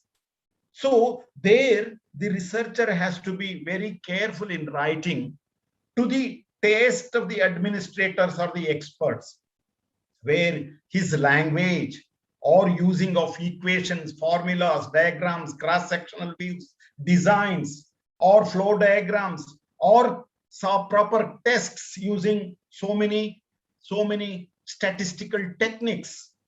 It should be very precise. It should be to the point. So the popular report and the report for the administrators differs. So also there is a technical report which takes into consideration all technical features which are suitable to the technical experts who want to make use of it, who want to get something out of it. Their techno-economic surveys or the equations, formulas, diagrams, illustrations, and very typical type of graphical presentations have to be presented in that kind of this one. Even the article for professional journals, we have to see that how systematically things are articulated and presented in such things. So one has to remember the report has to be reported or written for the different types of audience. As the nature of the research demands, the research report has to be prepared. So research report has to be complete, well organized, and carefully written, because it's going to be referred, it's going to be read by others, and they should get an idea from that. So there should not be any confusion. There should not be any conflict as such in presenting the research work. Research production or production of an effective research or report demands the combination of factors like ability, skill, and power of analysis and synthesis. Those who have this kind of thing can write an effective report. So analysis and synthesis plays a vital role. So also the skills in writing also plays a vital role. So in addition to this, the perceptiveness and an evaluative powers like the thesis editors or the journal editors or the evaluators. See, such things are to be first borne in mind by the researcher while reporting or while writing the report. There are basic problems in writing the report. Generally, in academic institutions, we see that everything is done, but writing is not started. Whenever we ask for writing, when are you bringing out your write-up? No, it will come, it will come, it will come, it will come, like that. So what is the problem? Starting or to begin the writing is a problem. To carry on the writing further is another problem. And then how to close is the another problem. So these three things are bothering the Indian researchers more, because their clarity, their lack of reading the literature they have collected, their lack of putting the things in order, these things create a fear in them to come out successfully in organizing and writing the thesis or a report. And they are having a kind of a habit, most of the researchers, they have that procrastination, postponing the things. Today, I am not in a mood, right? My system is not working, or there are not enough of references that are there. I would like to refer or surf the internet more rather than start writing, and let me do it tomorrow. See, like this, they go on postponing the writing work, though the collection, organization, analysis is done. So in writing, there is a problem to start with, or to go it further and then to close it. So what one has to do? One has to develop certain skills to overcome that postponing habit. How one can come out of that? That is a very easy way. One has to commit, make notes of the things that you have referred, and go through those notes, whether it is going to be very relevant for the purpose of my writing. Make notes when you are meeting your advisor or the guide and having an interview with them or interaction with them. While guide is telling so many ideas, the researcher is simply listening to him and not making any efforts to note down. So in the process, very good ideas stated by the guide is not noticed, and that makes him to suffer. That makes him not to cope up with the things. And make notes on the last write a contents page. Try to write a contents page first. Let me have a contents page. Like that, we have to get involved into the research work. Then type your references and the bibliography which you have already collected. So type down one. While doing that, automatically you will develop interest. You will come to know it is required, it is not required. Like that, you will understand the situation and start correcting it and redoing it, and draft the structure of the sections, chapters. In a particular chapter, what are all the points that I should cover? Simply draft it, because unless you get into the work, the seriousness will not come. And all are suffering with this, whether they are freshers or whether they are already worked, and for them also it is a problem. So one has to forcibly involve in drafting the structure, like chapters and the sections in the chapters and the subsections in the chapters, or at least try to find out the quotations suitable for a particular chapter heading, or suitable to insert in the text of the thesis. So somewhere you have to collect. There will be so many quotations which are very perfectly fitting in your statements or supporting your statement. And that when this, particularly these days of heavy use of social network, we will be getting lot of such insightful statements which can fit into the context very well if it is planned properly, if seriousness is involved in that.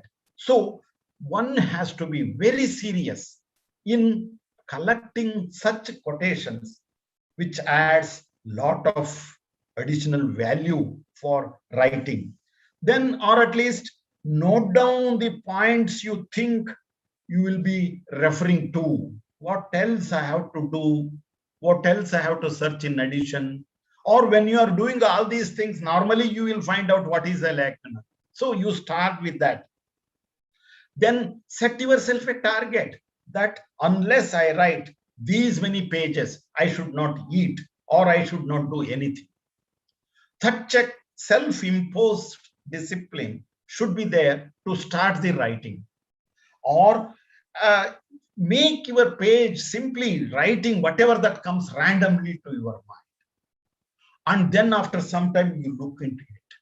Then naturally you will be able to connect that wrong things that you have written there or right things that you have written there for your purpose. So this is a very crude way of getting into the writing mood or writing order. So that is another thing. Or speak the ideas that you have in your mind. Simply sit in a lonely place or shut your room closed and then sit with an audio and just go on telling whatever that comes to your mind. Then after recording, then just unfold that and you will see you are sometimes extraordinarily brilliant in some of the ideas. That idea which has not come to you anytime will come, and you capture those things and transcribe them. A little incremental progress is going to be there in writing work. So these are some of the crude ways one has to follow to avoid this postponement of writing work. There are seniors, there are experienced friends who are always there to advise you. What is more important is sharing with them freely. More you share with them about your ideas or whatever you have felt, whatever you have read, whatever you are planning to do, they will be able to suggest you something which gives a kind of a stimulation to write the things properly, and things move on that way. So with these crude ways of trying and correcting and getting into work, the researcher has to know the contents of the report. What should be the contents of the report? Any report should be in a position to answer the following these questions. What are those questions? Who conducted the research? When the study was carried out? Why the study was undertaken? How it was accomplished?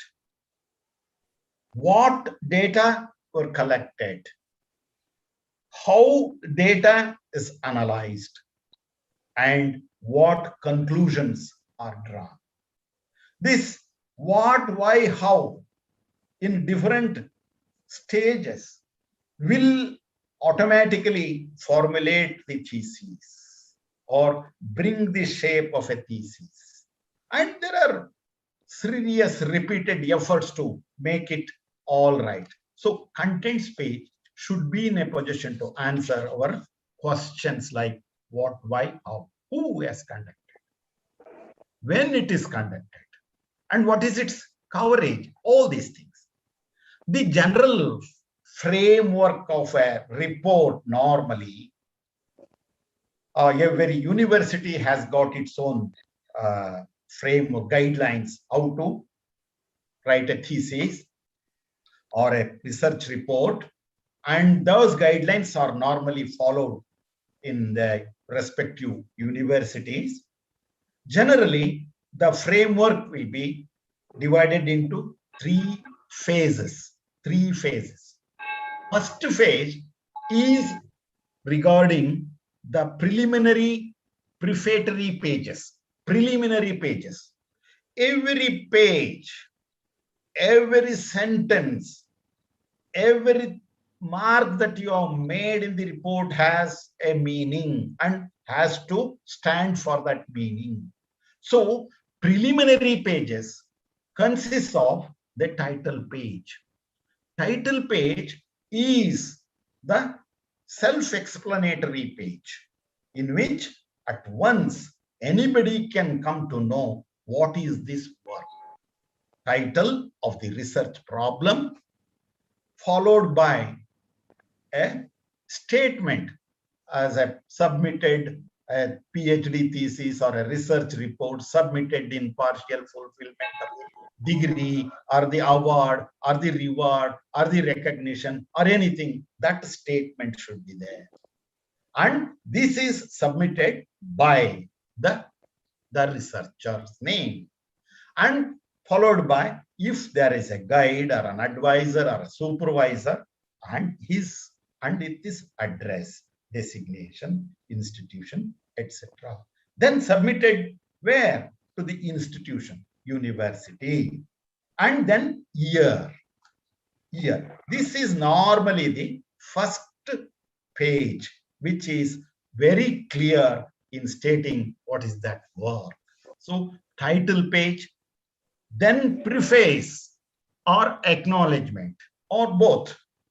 Preface is what made you to take up that, who instigated you or stimulated you or inspired you, and how you sensed it, and who are all the persons or what are all the sources you have broadly studied and got an idea and went with this. All these things should be written in a preface. Preface should be written by the researcher himself. And acknowledgement is a page which submits your humble thanks to those who have helped you in developing that thesis, in writing that thesis, in putting new ideas into thesis.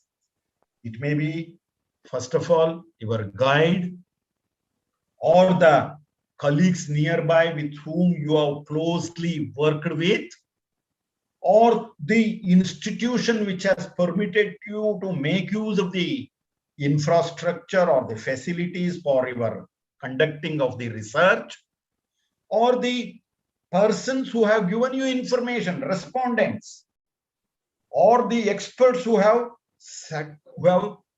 when you have sought the information, they have provided. So institutions, individuals, groups, or the resources whosoever helped you at the time you needed, those things should be acknowledged with a very specific.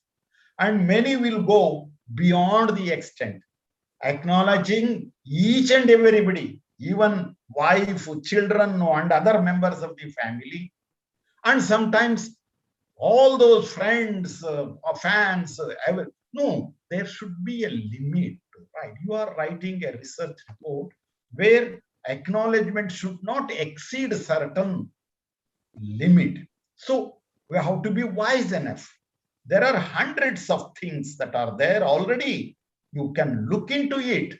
And nowadays, these manuals, style guides, and the internet itself is giving so many examples to write the preface, to write this one, and the best can be selected and that pattern should be followed, but within the limits of the guidelines of the institution where you are submitting your, or to whom you are submitting the report.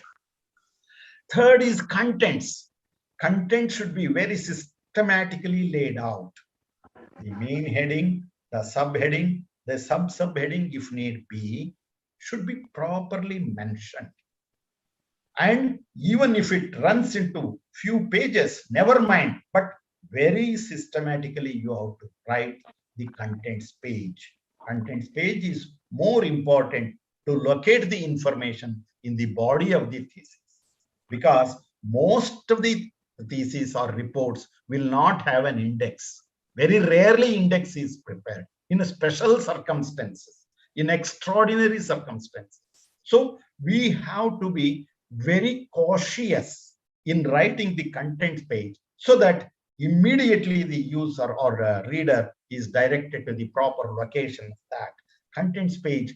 And organizing the content page is a very, very subtle job on sitting with the friends, asking the supervisor, and plan that contents page.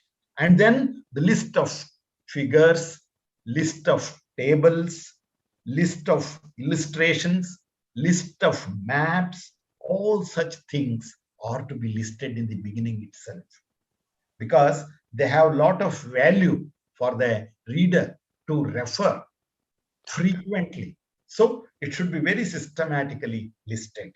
And then abbreviations. This is an era of abbreviations.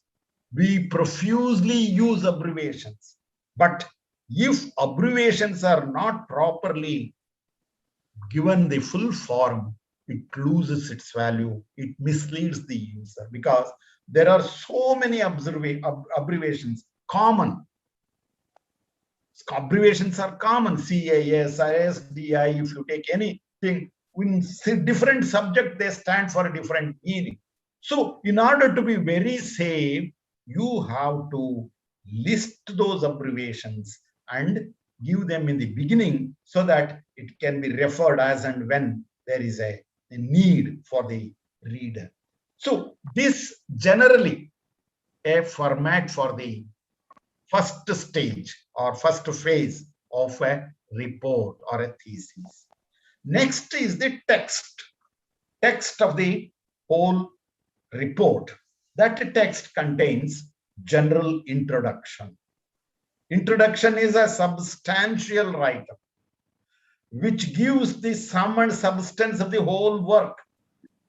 Normally, evaluators concentrate on introduction and concentrate on conclusion. From there itself, they estimate the value of the work or the significance of the work. So we have to be extraordinarily careful in writing the introduction, where the explanation of the theoretical or practical context of the problem, what is it, why is it, should be very systematically presented in the introduction. In some cases, you can add the few very landmark citations or references for the purpose of proving what is that and why is that. And also you can use those things like objectives, hypotheses, and methodology. If it is very less or it needs no much of explanation, you can add in the introduction only, but very brief. Then the question comes, the next chapter, that is review of the related literature. This is a very important work which consumes a lot of time of the researcher. Researcher has to work almost 1 year to 2 years sometimes to collect the data. In those days, it was very difficult when we were conducting the research or working for our programs. It was a horrible thing to move from place to place, library to library, individual expert to expert, and going to various professional meetings or seminars, conferences, interacting with the people and collecting the resources and all that. Now, the researchers are blessed many times, not once or twice, many times, because the whole world is in their hand. They can get with a push of a button the world of literature before them. So this way they collect the literature, but one has to go through the literature, sort out from the huge heap of the literature, sort out the related literature. And this literature, related literature, should be properly classified in 4 or 5 discrete areas. Under that, the review should be made. What is happening here is just mechanically researchers are lifting the article synopsis or the abstract that appears in the beginning of the article and lifts and fit in here. They are very, very particular about lifting that synopsis and putting here. It is not literature review. Review means an interlacement of ideas contributed by one and on the other. A particular school of thought has promoted a particular idea. Another school of thought has encouraged it in a different way and given a new shape to it. You have to link that by saying how it has influenced the other, how it has questioned the other, how it has checked the other, how it has disproved the method or the technique or the instruments that are used or the ideas arrived at or conclusions arrived at. See, all these things should be properly linked so as to make your thesis a solid piece. So one has to read the entire collected literature and relate it to and review it in such a way you will be benefited in terms of forming the objectives, in terms of defining the or formulating the hypothesis, in terms of defining the terms, each and every terms in the present context, in the context of the research, and you can also be benefited in selecting the suitable method for collection of the data and analysis of the data, and using certain tests, tools, techniques, methods of analysis so as to write your observation in a very logical order.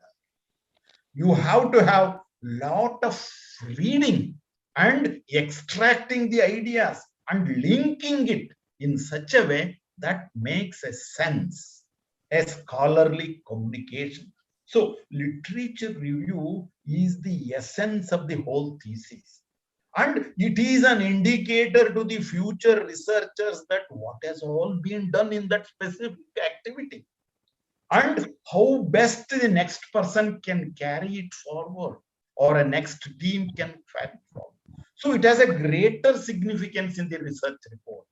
So one has to have that critical approach in summarizing and linking the ideas of many to the context of the thesis. After the literature review, the next chapter comes conceptual framework of the study.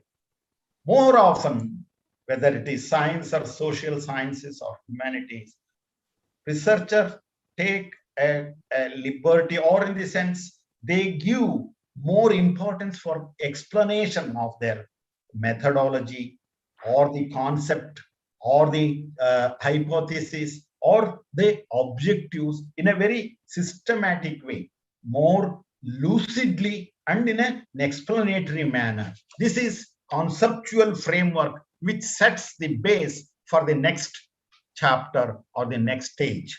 So then the data collection, what are all the methods used, what data is collected, and then how it is tabulated, and what are all the other factors related to consolidation of the data. tabulation of the data, which sets ground for the next stage, analysis of the data. Analysis of the data is by using the statistical principles, statistical methods, statistical techniques, mathematical formulas, or some of the derivatives, or some of the designs, taking all them into consideration. The collected data, tabulated data is analyzed, and the observations are written from each stage or in each context, and that is the data analysis part of it. After data analysis part of, the next thing is findings, suggestions, conclusions. Those are the very important things. What all you observed by using all your logical methods and other scientific strategies or approaches, you will be again consolidating them and putting them in the findings. These are the findings, and later these findings are also tallied with what you have stated as objectives, what you have stated as your hypothesis, and how you tested it and proved it, and how it has been reflected here.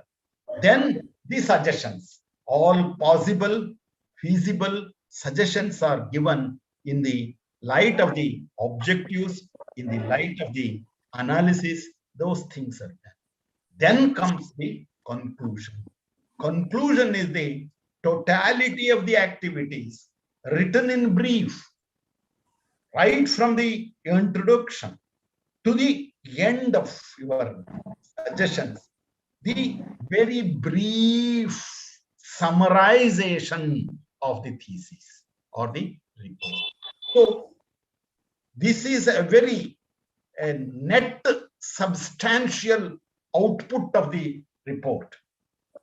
One has to be very careful in writing the conclusions. We have seen in many contexts in our academic programs, conclusion is 1 or 2 sentences sometimes, 1 or 2 paragraphs, that's all. A thesis or a report of several 100 pages is concluding in 1 sentence. It is not wise. It is not good. It is not appreciated. It should be able to summarize from the beginning to the end in such a way a continuous flow of thought is systematically shown and concluded with certain things. So this is all about the text part of the report or the thesis. The third phase of the thesis or a report is reference material. Reference material includes the bibliography, the cumulative bibliography. What all the references you have given in respective chapters, cited references, those also, and some of the references which you have read, taken an overall meaning of that or the ideas from that, or in one way or the other that is incorporated. So to acknowledge that also, you have to have a cumulative bibliography, means putting all the references together and preparing a common bibliography. That is most important. That gives significance to your study. How much you have referred and made use of, and how much of literature very particular to that is available. All this is shown to the next generation of researchers. Then comes appendices. So if there is a list of institutions or list of very important persons interacted for collecting the data or getting, or list of the institutions you have visited for collecting the data, or the other things like maps, charts, or lengthy tables, all these things will form an appendices. So that is that material which is going to be very bulky in the text and it will detract the attention of the user or a reader. So that text, that part is lifted and put at the end. If need be, one can refer if the proper reference is given there. Then in some cases, in certain subjects, the terminology is so typical, it's not easily understandable. Better to glean out those terms and give an actual meaning, a contextual meaning in that. That is glossary or the terminology they call. So that will be added if it is needed. That is in certain circumstances that is done. And then index, as I said, in an extraordinary case, an index is prepared for a report or a thesis. If it is in bulky volume, and if there is any literary warrant that the certain terms that are used, how to be listed in the index so as to get an easy access to that. So we have to prepare the index. Though that forms the text part of it, sorry, the thesis structure part of it, or report structure part of it. Now, there are studies which are very seriously done as far as the dissertation or thesis structure or report structure. See, some of the theses and dissertations together, a general structure is stated in terms of percentage, means the contents, abstracts, introduction forms 10% of the total report or thesis, or review of the background literature or related literature 20%. Then method used for research 10%, or presentation and analysis of the data 30%. Then outcome of the study or findings of the findings, suggestions, etc. 20%. Then summary and conclusion 10%. So this is the normally estimated kind of thing, just to give an idea to the researcher that how much he has to work and collect and how best he can push into the text the good ideas, useful ideas, meaningful ideas, or ideas that are more relevant to the purpose. So that gives a general idea. So this percentage wise kind of structure is mentioned. In the case of a technical report also, it is little different. It is not like a thesis or dissertation. In technical report, what is more important is executive summary, which reflects the whole thing at once. Executive summary. Those of you who have prepared self-study report for your NAC assessment, NAC accreditation program, while writing executive summary, you might have experienced how difficult it is, how typical it is, and how very serious kind of thing it is. So one has to take extra risk in writing an executive summary which reflects the whole technical report at once to the reader. Then aims and objectives are more important there. So executive summary 5%, aims and objectives in a very succinctly stated manner, that is 5%. Then the context, you have to establish the context with which the research is taken and what kind of special features are there and what kind of special instruments or laboratory facilities that are used for analyzing the data and all that. That forms 30%. And an account of what research discovered. With all that, what research has discovered, that is that substantial contribution that should be represented in the technical report. That forms 50%. That forms 50%. And list of actions to be taken. Those technical reports also mention what kind of action to be taken by the concerned authority. So that gives a clear-cut indication to the what is the sponsoring body or the industry or anything, sponsoring body, where they need an output which indicates to take next steps. So that is more important in the case of a research technical report.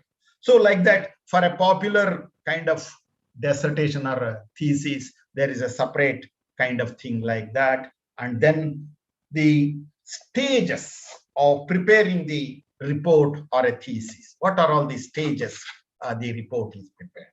See, first, organization of the whole data work, and then write-up, then documentation. In 3 stages it is done.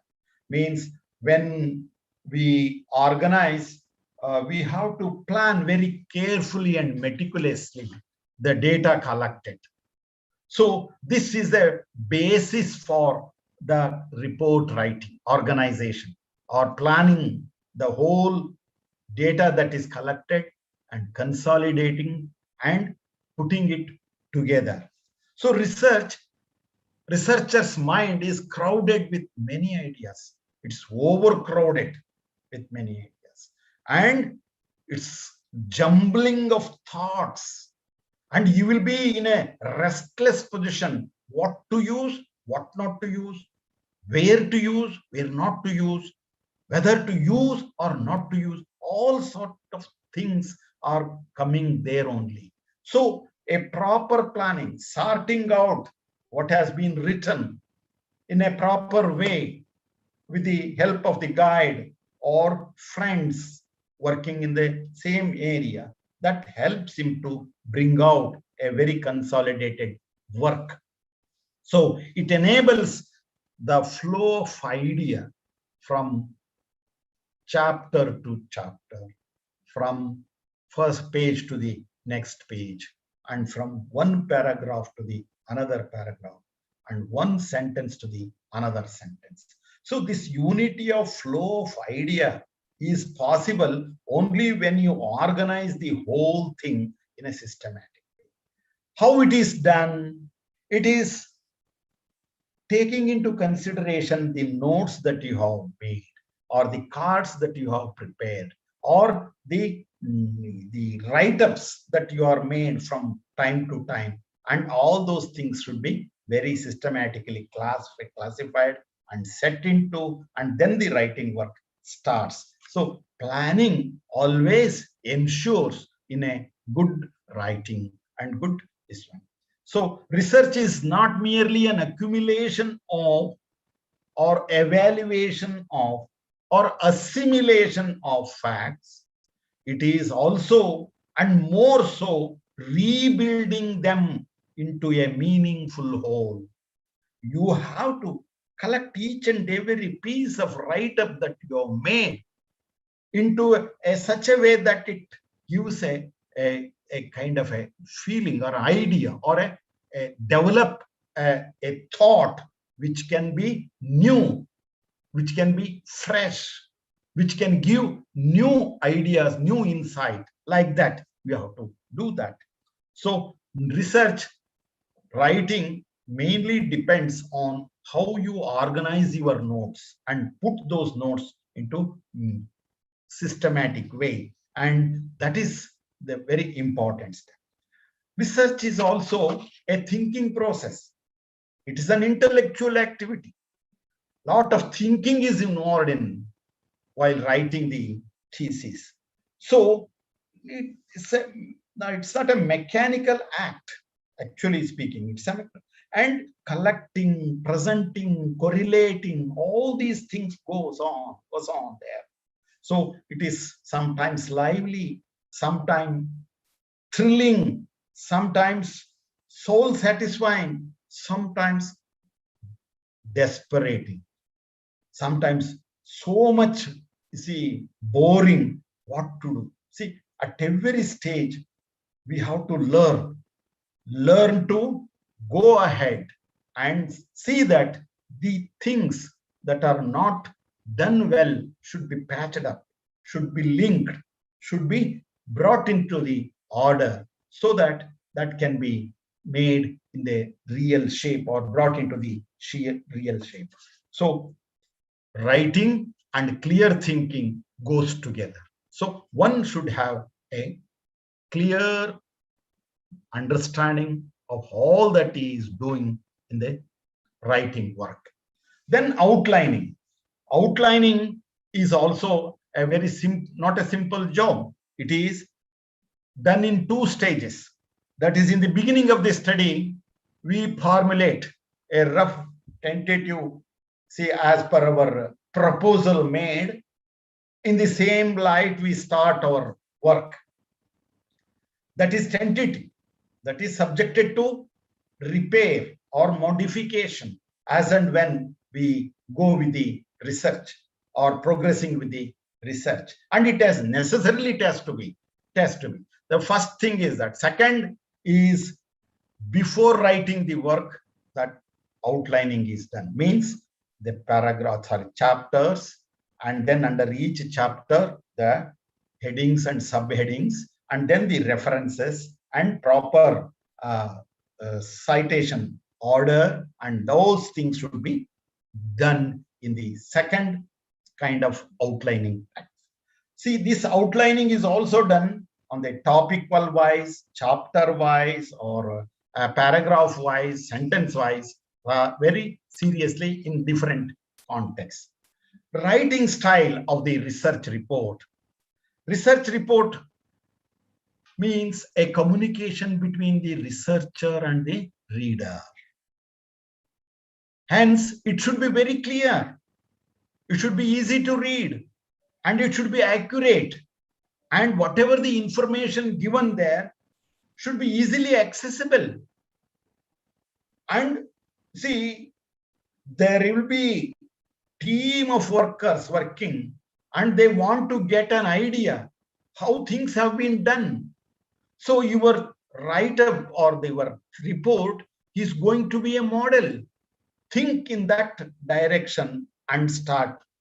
So clarity in thinking, command over the language, and researchers should always remember that writing a scientific report is the job of him, and not writing a magazine article.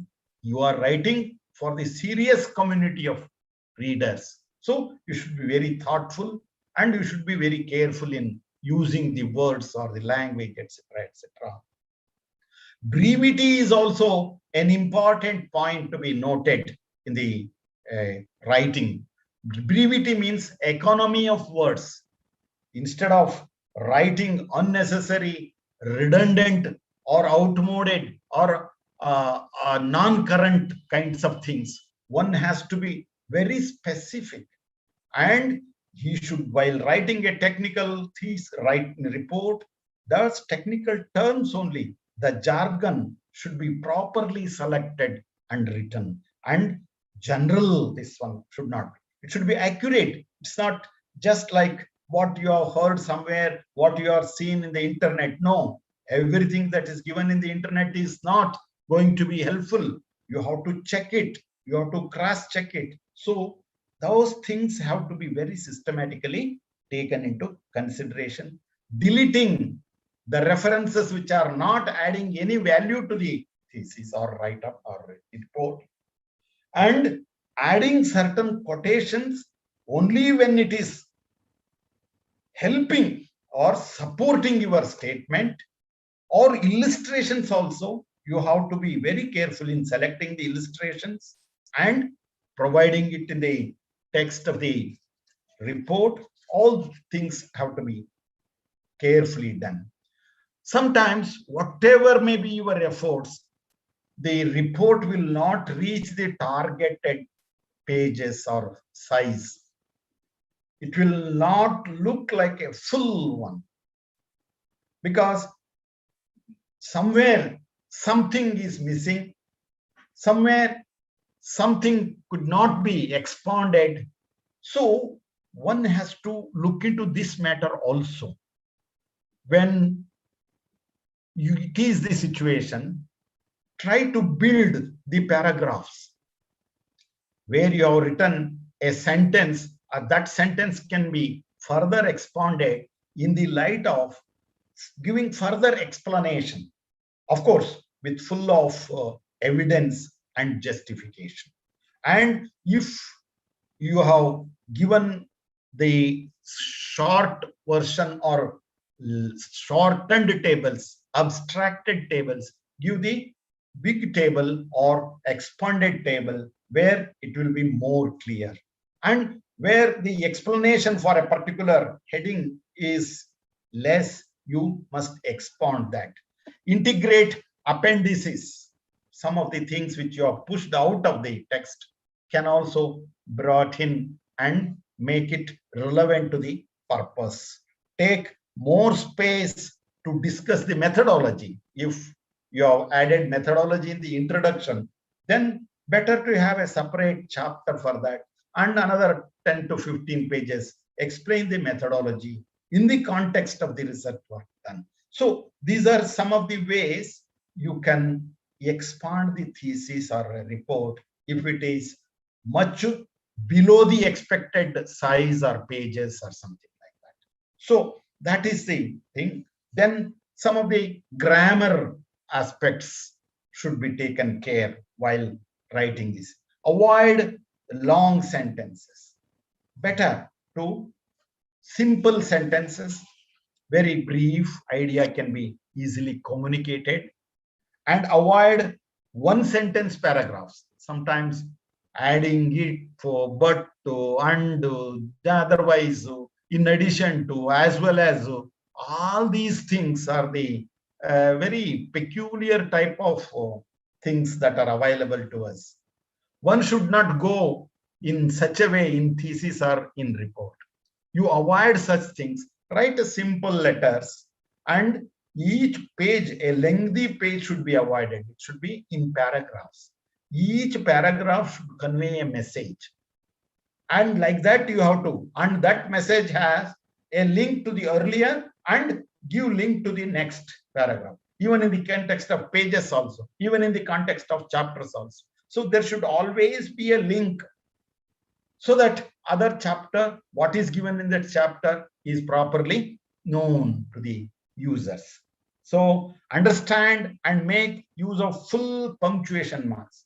See where to give comma, where to give semicolon, where to give full point. All these things should be cautiously tested. And the articles A and the use of that is very, very systematically, meticulously examined before going for the final text. And using the inverted commas. Sometimes we quote, somebody says like this, but we will not put under the inverted commas. So we have to, inverted commas have to be properly put the beginning and at the end, so that gives a correct sense and a meaning and helps the next users of the report or the thesis. Avoid complex language, redundant words, and personal references. Thesis or a report should not be in first person. It should be in the third person. You should be very clear. I, you, we, all these things should not be there. Write in a third person so that it will be very objective. Better to keep the manuscript for some time aside and think over it for till the heated up mind calms down. Then go to the text again and see. You will find a lot of mistakes either in the comma or in the capital letter or a lowercase letter, or in putting the inverted commas, or in dividing the headings and subheadings, or giving a new subheading if need be. All these things can be. So a report or a thesis is done in drafts, first draft, second draft, third draft, like this. The first tab is a comprehensive draft, quick hurriedly collected material. All the chapters are put together, that to see how much is completed and what remains to be seen further. So in the first draft, all that is there is put together and examined very closely. And naturally, one will find the mistakes or the disconnection or disjunction or the other grammatical problems, and even the headings and reforming the headings or rewriting the headings or rephrasing the headings is possible. Then the second draft is very seriously examined in terms of language, in terms of grammar, in terms of spelling, in terms of the whole total framework, and in terms of the set pattern regarding the say flow diagrams, or the charts are given there, or the illustrations that are given there, and the source for that, and whether that source is properly given or not. See, all this meticulous kind of thing, editing, re-editing, chiseling, pruning, polishing, all these things takes place in the second, and that is further examined by an expert, or expert in the sense shown to the seniors, and then it is finalized. The graphical presentations these days, while scholarly communication, to get its significance, to get recognized as a scholarly communication, has to be presented in some graphical form. There are so much is available these days to present that, and now the packages that are there for specific purposes can be used for bringing the whole data into a different graphical forms. So bar diagrams or pie diagrams or other kinds of things with which lot of explanation can be avoided. At very graphical presentation will be succinctly telling what it is and what is the net result of that. So one has to develop profound mastery over these things.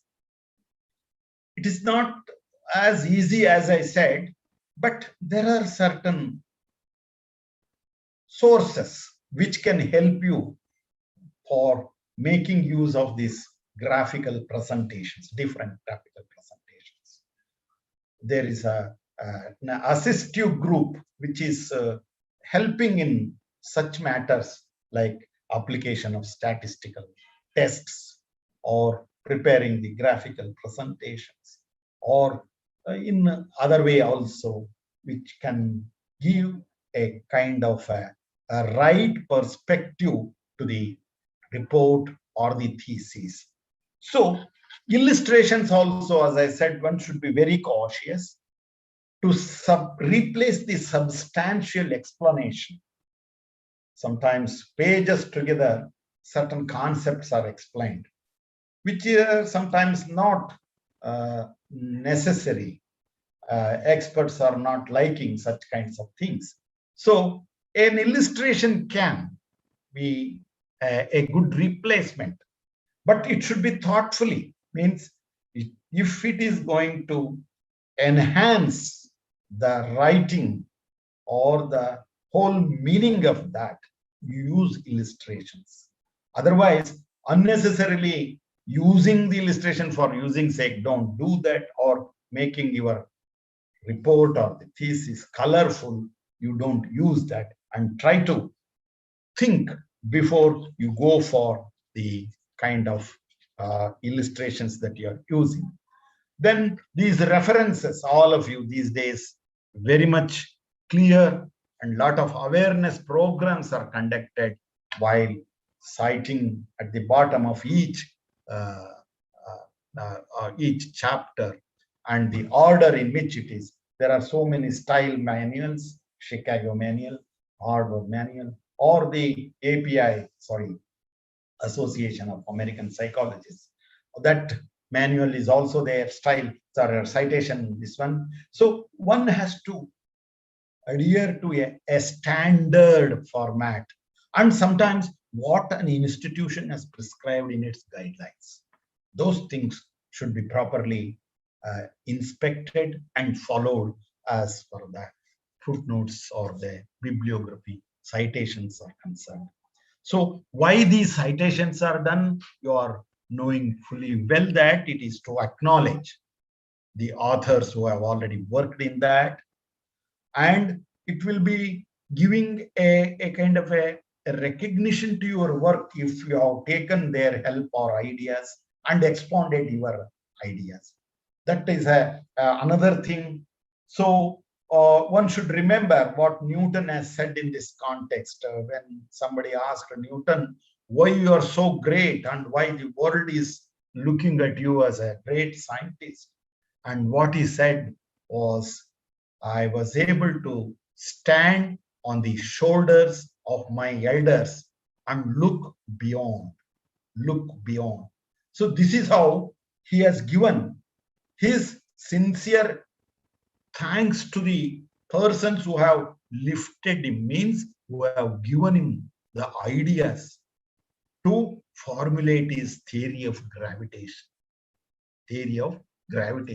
Means such a great person who always shows his acknowledgement at every step is an indication. Whenever we are taking some ideas in one form or the other, we should acknowledge.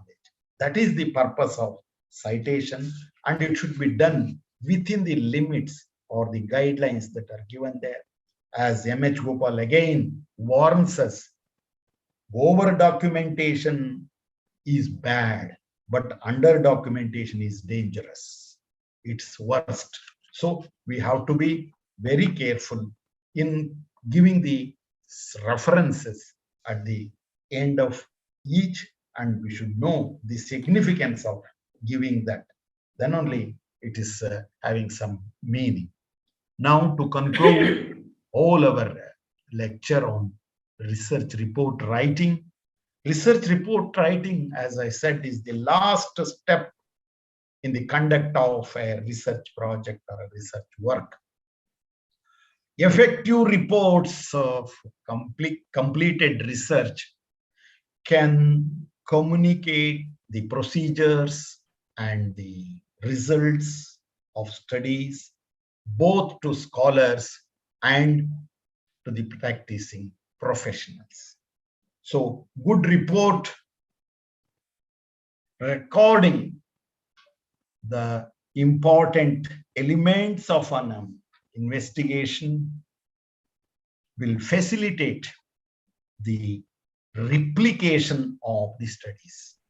So if all evidences, references, and justifications are honestly given, it will help if there are somebody who want to repeat it, who want to test it and find the same kind of thing. It is useful. So one has to be very honest. One has to be very sincere in writing the research report. So utilization of proper framework, as I'm repeatedly telling you, whatever being fixed in the guidelines, whatever be taken as a standard for such writings, it should be systematically adhered to. Then only it will have some kind of value, otherwise not. So effective research report should always contain adequate explanation of the hypothesis, research design, methodology used to implement the design, and analysis and the methods that are used for the analysis of the data, and the conclusions in a very concrete way, and the implications of the outcome of the study should also be mentioned. Then it is going to be a good report, an effective report. So this is what I wanted to share with you. I beg your excuse for the technical difficulties I faced, which all of a sudden deprived me of coming out again with the same spirit with which I started in the beginning.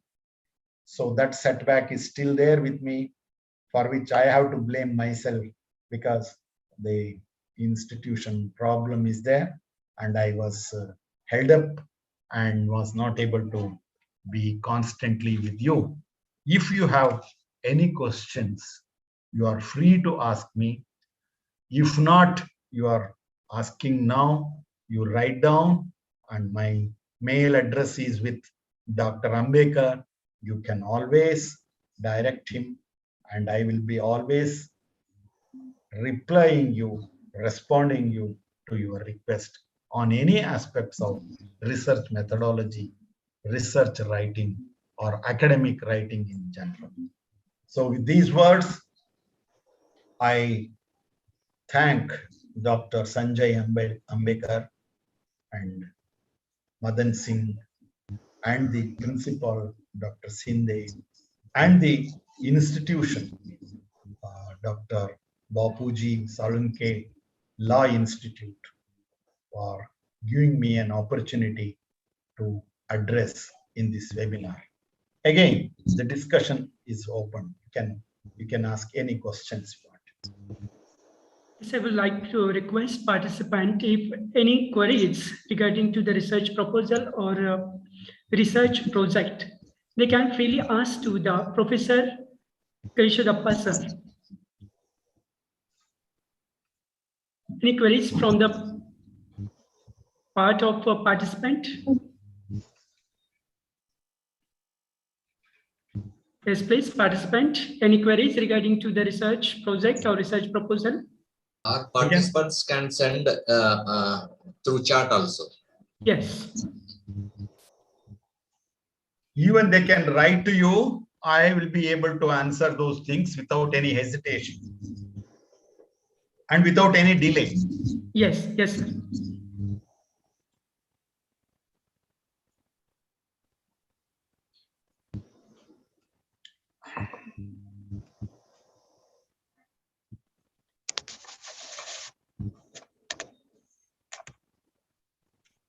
Sir, I think so.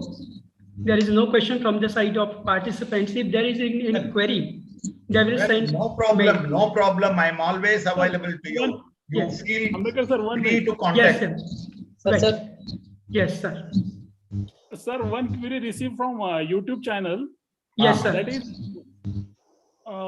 what is the relation between Kyrgyz and Morgan table regarding data collection? What is that?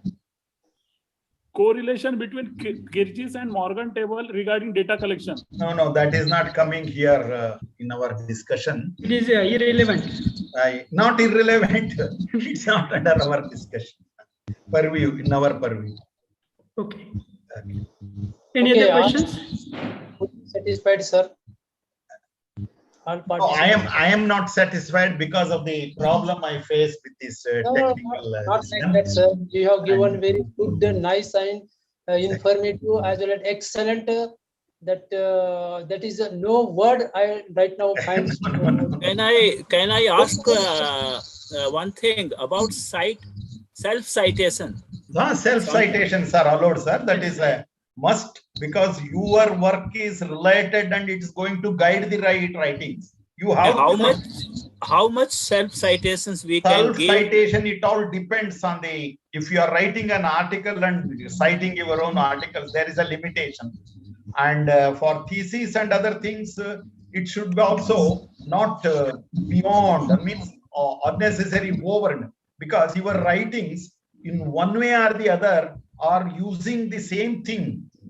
Everybody's writing is that when I am talking on a topic and writing articles on that, this idea is also there, Seeing that what is that uniqueness you have contributed, and that the unique point is to be added here, then you got. It all depends on personal judgment. That's all. But nowadays, as per UGC 2018, not more than 10% is for writing your paper or manuscript. I don't know how haphazardly they put into, but you see, a person like you or some of the very outstanding teachers have got a lot of ideas in their work, which is relevant, and they have to. And if you restrict that, the users are deprived with that. So there should be a kind of a guideline which should give scope for such matured, experienced writings. And sometimes they are known, sometimes not known. At least by citing yourself by self is going to help the community of researchers. Right. Thank you, sir. Thank you, sir. Thank you. Thank you, sir. I am Khatri from Indian Statistical Yes, I could Institute. see your this one. I could see your name. Very glad to see you, sir. Delhi Center. I know Lakshmana Murthy, Ramaya. Oh, great. I am associated with the Ranganathan Research Circle. There. Started by C.V. Subbarao and Ramaya. Yes, C.V. Subbarao. Lakshmana Murthy was my student. He did PhD under me. Yeah, he did PhD under you. Yes. Yes, sir. Yes, sir. Thank you very much. So nice of you. Thank you, Dr. Khatri, sir. Yeah. Is anybody? Yes, sir. I have a question. Could I Yes, ask? please tell. Thank you, sir. Thank you for giving me the opportunity. My question is that, sir, if in a document, if article A is cited by B and B article is cited by C, and I got the article C, so I have to go to the first article A, or I can cite the article C. What should be the preference? No, you have to see the original and cite the original. If you don't get the original, then don't cite it, but write in such and such an article. You add in and continue that. Okay. Okay. Thank you, sir. Thank you, sir. Okay. Carry It's a general science to Professor Karisadappa, sir. Okay. It was the informative, enthusiastic, and knowledgeable, excellent lecture for inspiring and motivation for the beginners and junior researcher in the research area. Actually, you have holistically explained and described all these contents regarding to the research proposal and research project. Almost you have discussed and explained here how to formulate title of the research proposal, how to write introduction, statement and objects of the research proposal, statement of methods, then selecting and processing of the data analysis. You must have to think regarding to the budget, and after that scope and limitations, plagiarism is the main issue we have dealt here. Then references, how to write references, how to give right citation in the research proposal. Then after you have concentrate on the proof reading also, and characteristics of the good research proposal, as well as you have discussed and explained here about the research project. Title page, how to run, how to formulate, how to prepare title page, and you have explained self-explanatory page must be there. Then you have to discuss about preface. Sometimes there may be confusion how to write preface, but number of time I have also mentioned the names of the friend or the family members in the acknowledgement. But today I did get some knowledge how to write preface and acknowledgement. Then contents, how to write contents. Then concentration on introduction part and conclusion. What is the conclusion and why is it the conclusion, and what is the conclusion and why is it? Then after landmark citation, why we are using this landmark citation, what is that and why is that?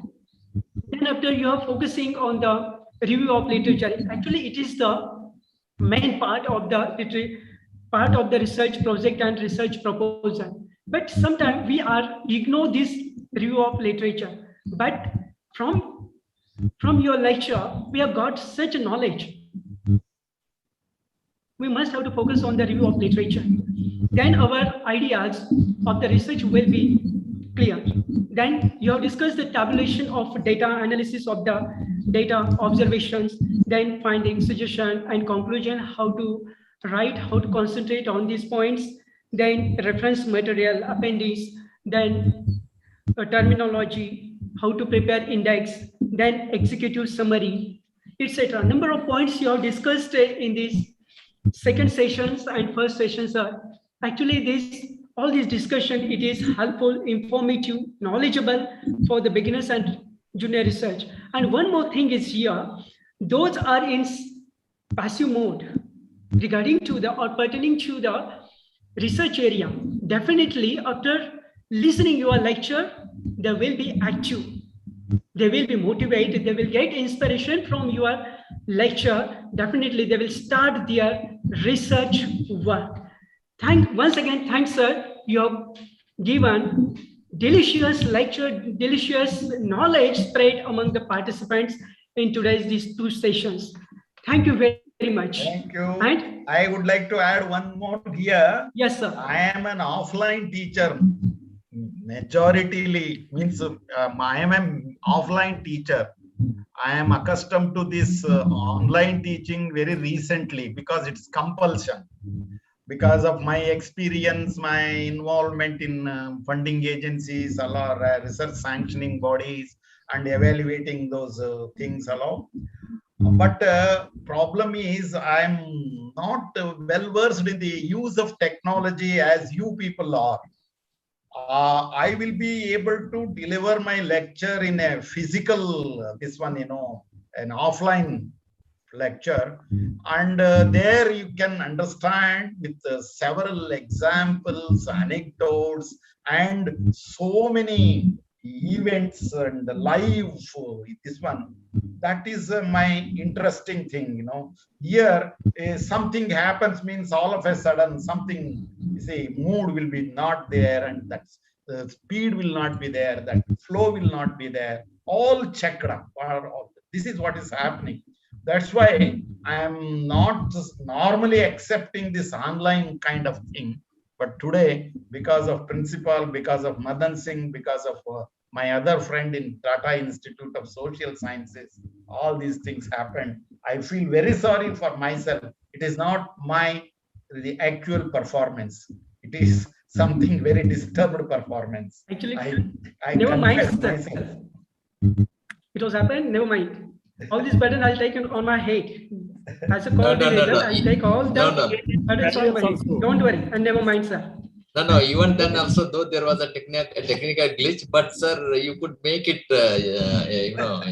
in the second session, and also you could deliver over phone. So that sorry, it is not possible for credit goes to Dr. Sanjay Ambekar. Thank you, sir. Thank you very much.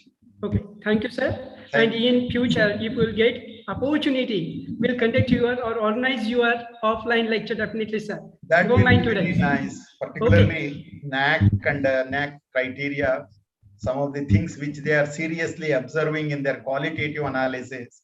Such things I can add through the research methods and research procedures. Okay, sir. Thank you. Thank you, sir. Thank you very much. And right now, I will call to request Professor Iqbal Shah, Assistant Professor, Dr. Bapuji Salunke, Law College, Usmanabad, to give vote of thanks of this online national webinar on art of writing project proposal and research report. Sir, mic is over to you. Professor Iqbal Shah, please, to be continued. Thank you, Ambekar sir. Good afternoon to everyone. Honorable Chief Guest of today's program, Principal Abhay Kumar Salunke sir, Executive President of our Sanstha, Shri Swami Vivekananda Shikshan Sanstha, Kolhapur. Speaker of today's webinar, Professor Karisidappa sir, former Dean, Faculty of Social Science, Karnataka University, Dharwad. Respected Principal, Dr. Vijay Shinde sir, and all the participants. It is immense pleasure for me, or it's honor for me to get an opportunity to thanks to all of you, to all you dignitaries, on behalf of the Dr. Bapuji Salunke Law College, Usmanabad, I extend a warm welcome to the pupils who were gathered here, and I would like to express my gratitude to all the esteemed delegates to the webinar for their presence and their contribution to make this webinar successful. I extend my gratitude to our Honorable Chief Guest, Principal Abhay Kumar Salunke sir, because he has given his time from his busy schedule to make or to grace the event. Thank you, sir, for inspiring us and encouraging us to take such types of programs in future also. A special thanks to the Professor Kari Siddhappa sir for his informative session, that is the previous sessions and last session.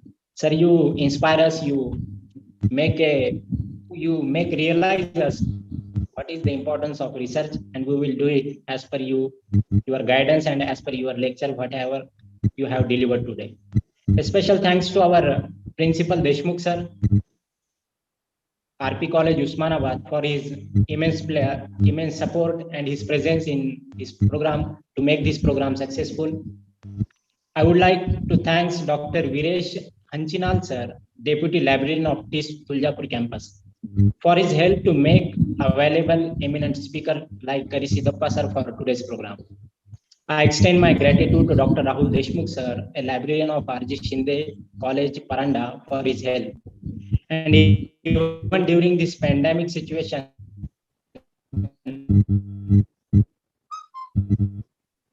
he has made the platform for today's webinar.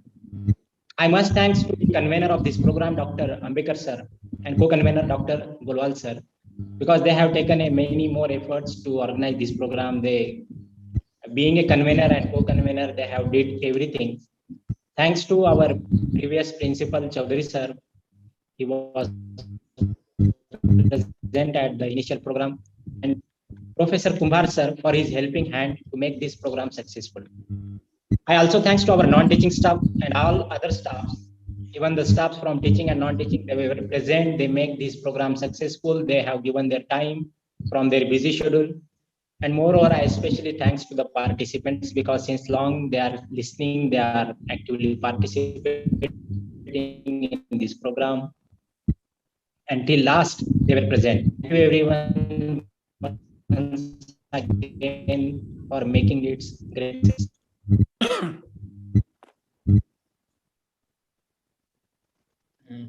Thank you, Professor Iqbal Shah sir, for proposed vote of thanks of this